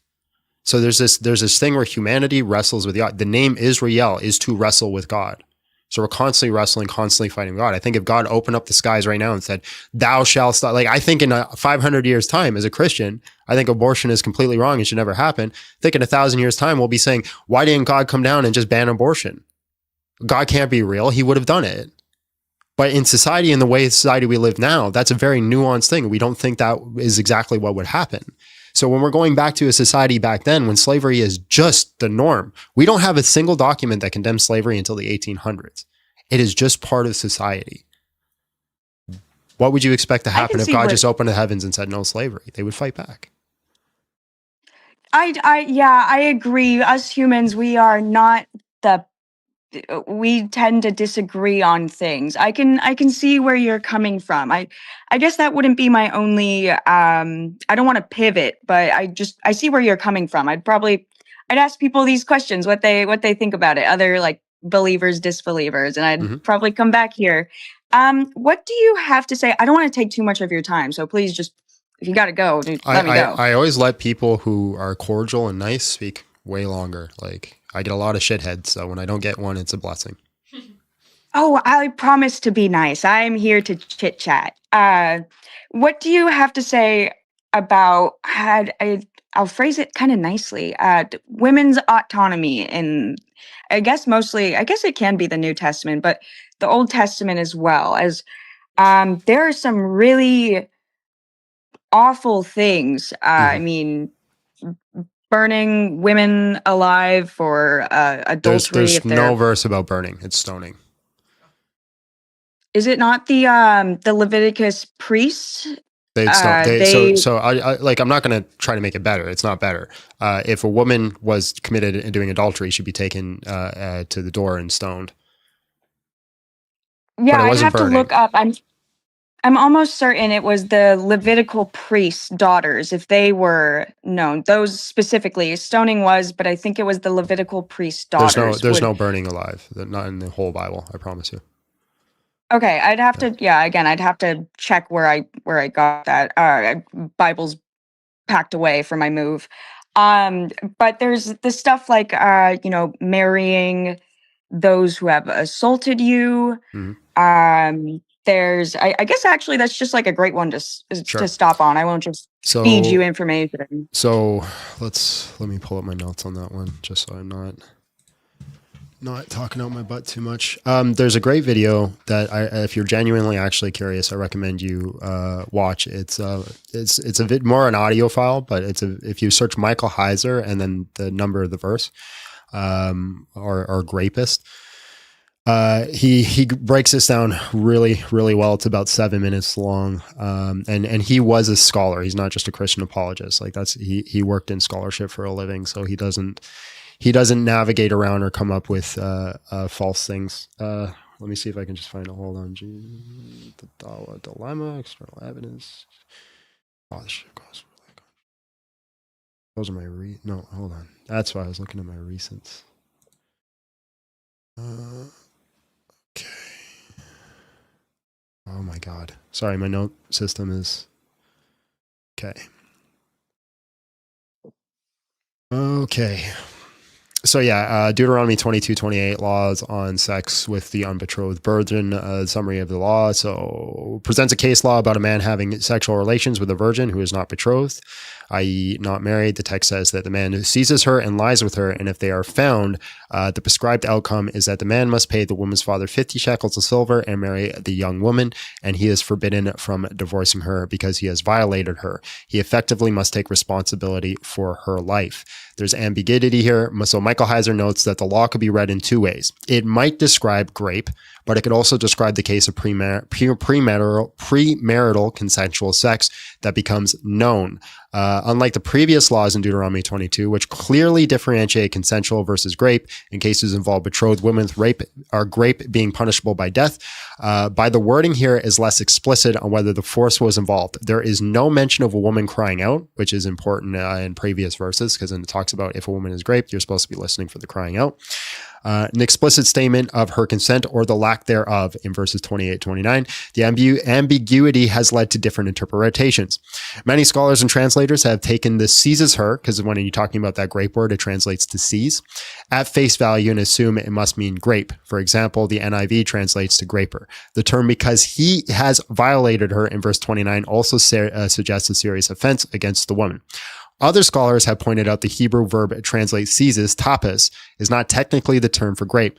It literally means to grab hold or to capture and is used in the context of handling an object without implying violence. A different Hebrew verb, haskak, to overpower force, is used in verses earlier to describe the grape of a betrothed woman. So we have two different words. We have the word hazak, which is used talking about grape, and that word specifically about it. But in this verse, it uses the word tapas, which again means to see. So it can mean grape. I'm not saying it doesn't. Deuteronomy 22, 28-9 describes the case of seduction, a consensual fornication rather than nonviolent grape, since the text implies both parties were discovered together, sharing the blame. Again, that's one viewpoint. So Michael Heiser advocates the interpretation of Deuteronomy 22, 28 in the parallel of the laws of Exodus 22, 16 through 17. So if you're reading the laws, you read the Exodus laws and the Levitical laws together. They detail a similar scenario. Exodus 22 describes a man who seduces an unbetrothed virgin and sleeps with her and is mandated that he must pay the bride price to marry her. However, Exodus explicitly adds, if her father utterly refuses to give her, he shall pay the money equal to the bride price for the virgins. This indicates the father of the girl has the right to refuse the marriage, in which case the man still pays the compensation. Deuteronomy's law, by contrast, omits any mention of her father's choice and simply says that she shall be his wife. According to Heiser and many commentators, Deuteronomy presumes the same parental right implicity. The omission of the father's refusal clause makes no essential difference. So the idea here is that if this event happened, if it was a grape, it would still have to fall upon the father to make the decision. Would he make the decision to take the 50 shekels and then send her off? Or would he make the decision to keep her and still take the 50 shekels as the punishment? And I'll get into why that's important in a second. In this view, because it's understood from the earlier law that the father could decide whether to allow the marriage, in short, Heyer suggests that the father's decision is key. If the incident was for grape in the father's judgment, he would likely refuse to give his daughter to the attacker. The man would then pay the dowry without marrying her, and the daughter would remain under the father's care. If the incident seemed consensual, the daughter willingly participated, the father might insist they marry since the daughter has been shamed, according to the culture, herself and the family by losing their virginity, and in this case, a man must marry her and can never divorce her as a lifelong responsibility. So in the ancient, and I know I'm long-winded here, and I apologize for yapping a lot. Keep going. In the ancient Near East, something that was very important to them was paternity. The only way to know about paternity was virginity. So if a woman had lost her virginity, she pretty much becomes useless in the culture. She can't remarry. It's not like today's culture where we had different standards and understanding of paternity. So when the defilement happens, either the father because of the culture, it's a patriarchal culture. Either the father has to take responsibility or the man is supposed to take responsibility. And I recommend you go listen to that podcast because Michael Heiser talks about it a little more. If it's consensual, the father, it can say, hey, yeah, I'm pushing you to marriage. If it's not consensual, he can deny it and assume responsibility, and the man is to pay the 50 shekels. I know that doesn't seem like a justified punishment for the crime, and I would agree with that. The point of the law, even though it's not perfect, is meant as a deterrent. It's not meant as like, hey, grape and get a wife. The whole point of the law is meant to deter people from this situation. It's meant to make it so that they would not do it or have not had the desire to do it. Now, that is the general consensus among scholarship. It's not a reward. It is a punishment. And I kind of went long-winded there. So if you have anything you want to say. Oh, no, that was great information. There's I guess a few things to say. I do kind of agree with the seizes It's just a very ambiguous term. I just don't know how I feel about that law because it is so just it kind of shows the culture at the time, of course, but I don't know why a god has to play within the culture so much to where, you know, the father has control over whether or not he believes it's consensual. Maybe he sells her off, maybe he doesn't. Does he, even if he thinks it was non-consensual, does he just sell her for the money? There's Well, lots of it's not things seller that for the money because that would connect their family indefinitely. So by him doing that, he's not just getting the shekels; he's being connected to this man permanently. This man who okay, raped his I can daughter. see that. Yeah. And you can even say because she was because she had been slept with and he knows that she is now less valuable, could he even just say, okay, I know that you are less valuable on the market. Now I am going to have you marry this man because I know you're going to have trouble in the future. I just feel like there's a lot of things that can go wrong that should have just maybe like, hey, don't do this thing. So the It's idea bad. that the soul behind the law is to make sure the woman is taken care of. That's the purpose of it, is to either making sure she's still taken care of by her father. Because again, a patriarchal society, she can't just go off and start her own life and do her own thing, and no other man's going to marry her because of this event that's happened. The idea behind the law is either to make sure that her father takes care of her or the man who did this horrible crime takes care of her and assumes all the responsibilities of making sure that she's protected in her home, that she's fed, that she's clothed. Because there's a whole bunch of laws about how you should take care of your wife and set them to a certain standard and make sure that they're provided for. So those laws are already included. The idea is to make sure that she's not left out with nothing because of this terrible event. It would be, in my mind, easier to maybe just give women autonomy in that case. It seems like it's not implausible for a god to say, actually, you don't have to do any of that, woman. It's your choice. You do what if you think it was an assault, don't marry him. You don't have to ask your dad. Yeah, it's just not how society operated back then. So, but you're saying I want God to give a moral standard for all time in this period. Well, for one, this is not the system that he set up because remember, he gave Adam and Eve run over the garden and said, till the garden, you have control, you have authority, right? But ultimately, he's authority. So there's this negotiation between mankind and God about how we operate in this world. And God is working with us, not over top of us. And he's guiding us towards this thing where we are sanctified, where we do what is good simply because of our nature, not because he told us to. That's the ultimate goal. I guess I just have maybe more of a follow-up with that. I promise I won't pivot away too much. It's just kind of to expand. How do you feel about objective morals then? I think objective morals are true, but objective morals is a system that's not God that said it, right? It says in the scripture that the law is on our hearts. And so this would be like the natural, like the 10 Commandments would be like an objective standard. So do you believe that God's laws were relative?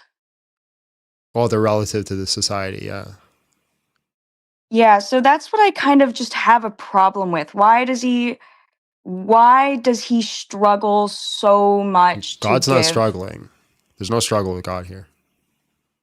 It seems like if they're relative and there's no permanent, there's Well, I apologize. I have a little frustration now because I feel like we went full circle because I originally stated that the law is not a moral system. Yeah, it is a law, and I guess so. The laws are relative. You said the objective morals written on our heart, but there are so many people who do not. If they follow their heart, they can do very bad things. There's the idea. So there's a book by C.S. Lewis called Mere Christianity. The idea is that throughout society, not on an individual basis, we all have an understanding of what is the virtuous thing and not the virtuous thing to the baseline. Now, we might disagree or negotiate with what that virtuous thing and how to achieve it is.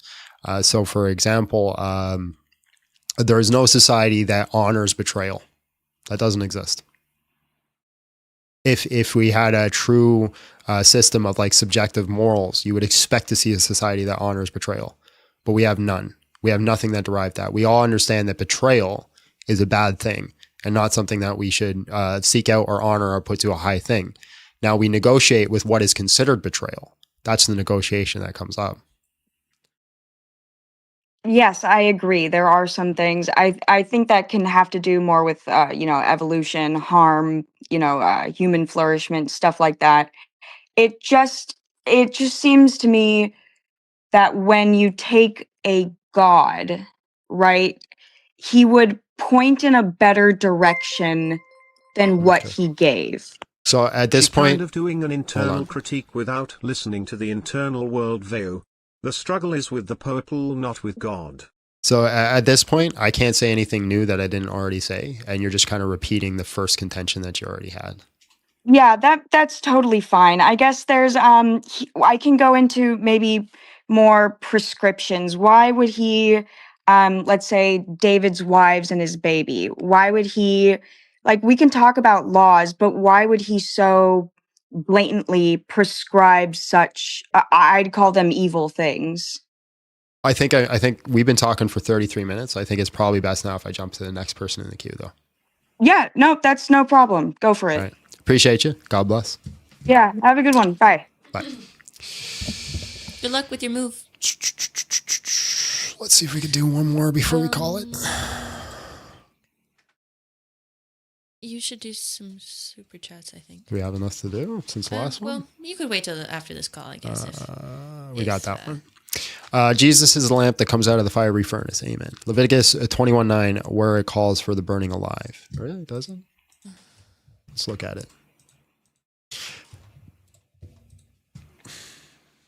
Then the Lord said to Moses, speak to Aaron's sons. Oh my God, this doesn't call for the burning. I already know the verse that you're talking about.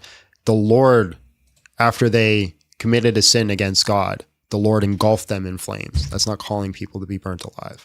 But we'll read it.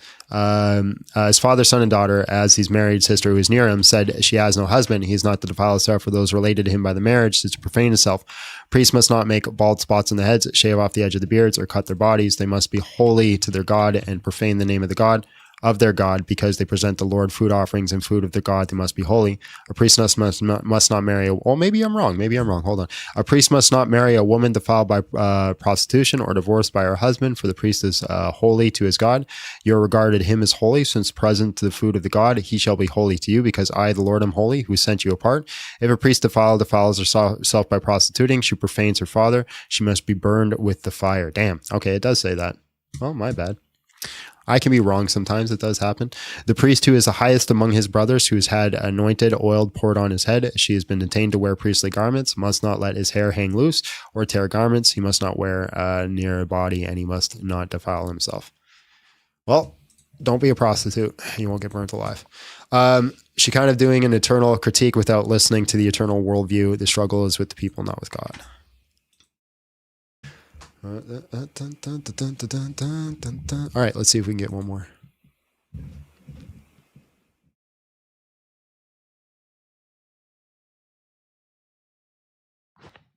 Hello, how are you? And just real quick, how old are you? Yeah, I'm 18 and I'm Muslim. I'm originally from Romania. All right, man. Can you convince me to leave Christianity? Yes, so in Deuteronomy 13, right? In Deuteronomy 13, does he say that the false prophet I have also no worship other idea what gods? you're saying. What did you say? So in Deuteronomy 13, right? Verse 2, does he say that the false prophet calls to worship other god? Does it say the false prophet calls to worship other gods? Yes. I don't know. What does it say? You tell me.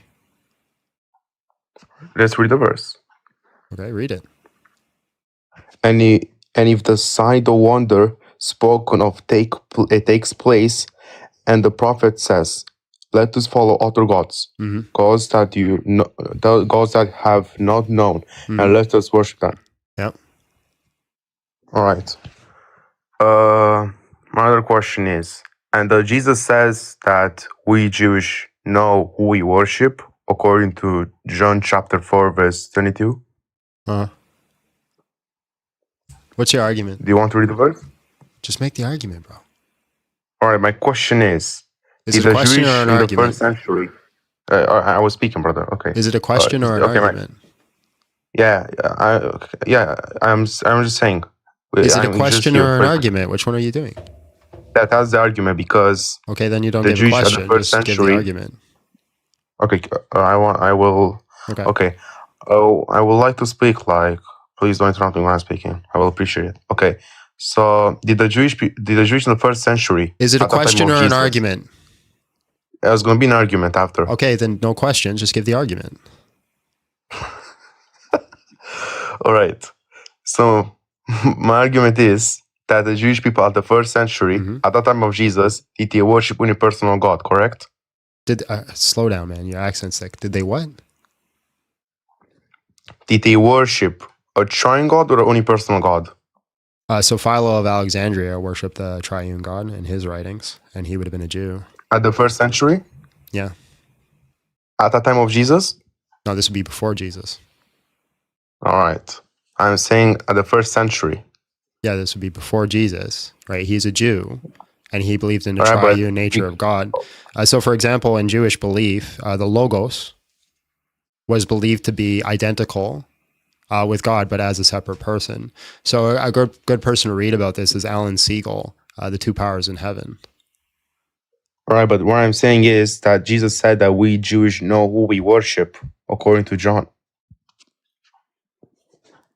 Right, so then there's some Jews there that believe in the two powers and the triune nature of God. So that's going to be an eternal critique. Yeah, that's going to be an eternal critique. Which verse are you talking about where it says that Jews know who they worship?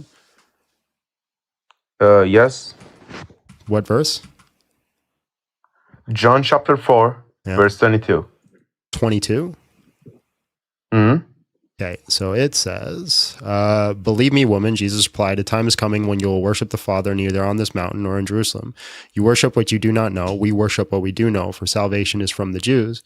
But a time is coming, and now is the time when the true worshipers will worship the Father in spirit and in truth. For the Father is seeking such as these worship. God is spirit, and he is worshipped and worshipped him in the spirit and truth. So how's this speaking of what you're speaking about? Let me just read the verse.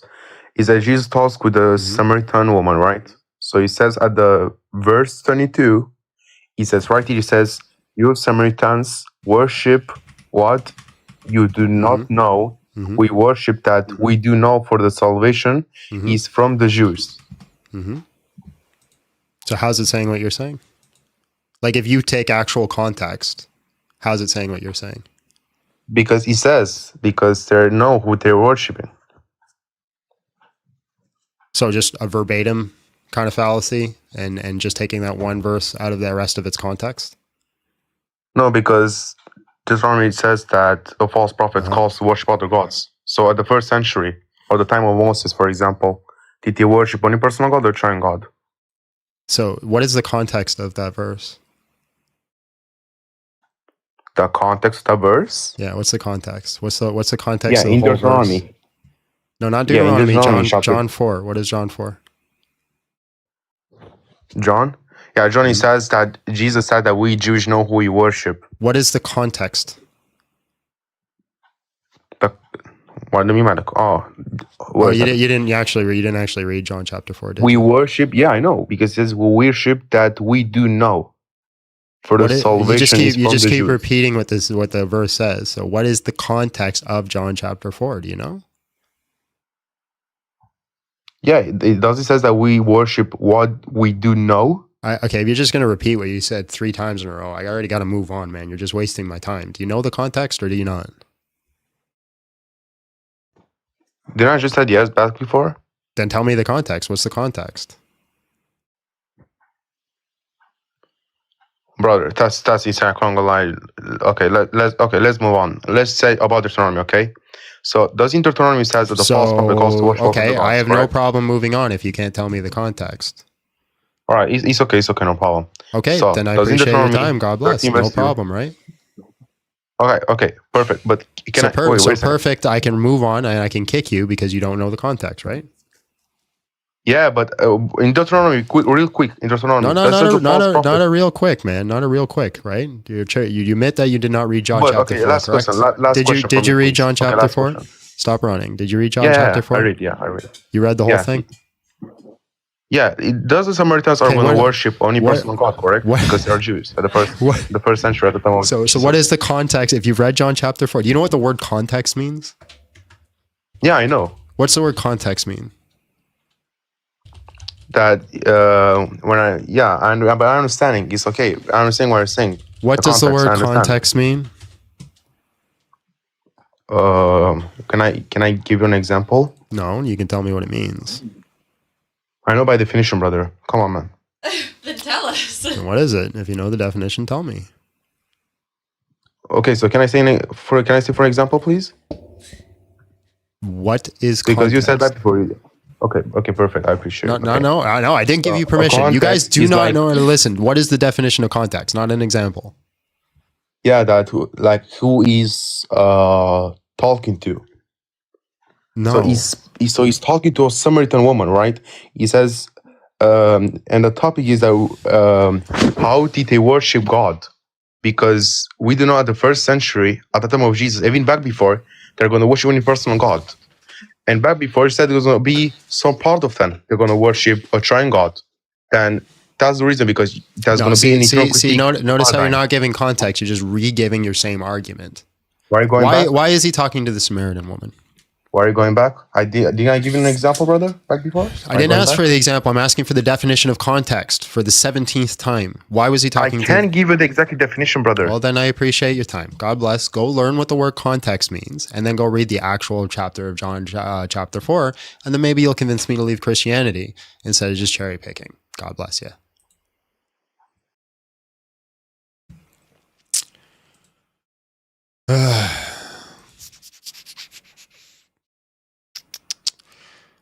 Let's try. Mondale.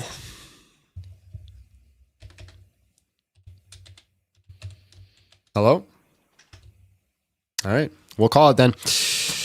All right, folks, that's it for today. Thank you so much for hanging out. I don't know why it took so long to start getting guests up here, but eventually we did start getting guests up here. So that's a good thing. I appreciate everybody hanging out today. I'm going to do a quick prayer and a plug and let's get out of here. Our Father is in heaven, hallowed be thy name. Thy kingdom come, thy will be done on earth as it is in heaven. Give us this day our daily bread and forgive us of our debts as we also forgive our debtors, and lead us not into temptation, but deliver us from evil. Lord, you are good in all that you do. I ask that you bless everybody that came in and had a conversation today, and thank you for good conversations, Lord. It took a while to get going, but we did have some good conversations. Lord, the people that come against us, I ask that you bless them and walk with them too. Show them the knowledge and the truth of who you are. If we're wrong in what we do, correct us and put us back on the right path. You are good and we are not. Forgive us of our sins, give us grace, and continue to walk with us and never turn your face from us. And give all the Christians that are listening, them armchair Christians that like to judge, give them an opportunity to also share the gospel. In Jesus' name, amen. In the name of the Father, the Son, and the Holy Spirit. Hallelujah. God is good. I am not. All right, guys, if you want to, you could support me on Patreon. Links in the bio. You can support me by becoming a member on YT. That's also there. If you're not watching on YT, make sure you subscribe. Make sure you hit like. You can also support through super chats. Thank you guys for so much allowing us to reach our dono goal today. The dono goal keeps the channel going. Anything over top of that helps us grow and help us be better. We have a GoFundMe for hiring an editor, which we're really freaking struggling with right now. Finding an editor has been an insane thing. I can't believe I'm struggling this much to find an editor. It's nuts. I'm almost to the point where I think some sort of demonic thing is out to get us. But we'll see what happens. Thank you guys all for the support, and we will see you all. If you're watching on TikTok, we'll see you all on, what is today, Abby? It's Wednesday. We'll see you all on Friday. If you want to hang out for 5 more minutes, come on over to YouTube. God bless. We should do something different for Good Friday. What Maybe something nice. Something nice? We did something nice on Monday. Yeah, but it's Good Friday. What do you want to do? I don't know. Suggestions. How much time do you need for the timestamps? Like 5 minutes. Okay, so 4:15 I can end? Yeah. Okay. All right. An editor, Big John Steele, can you explain what you need? Well, go watch my video that I have posted about Cora, I think her name is. I forget. I'll tell you the title of the video. Just give me a second.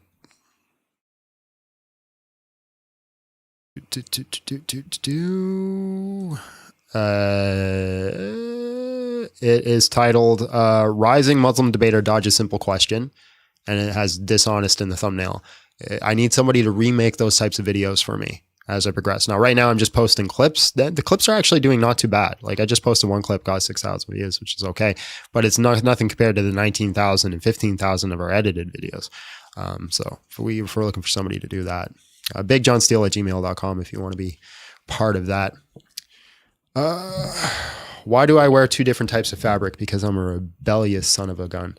Oh, I do. I got a phone call coming in 3 minutes, so I got to go, actually. God bless you guys. Have yourself a great day, and we'll see you all.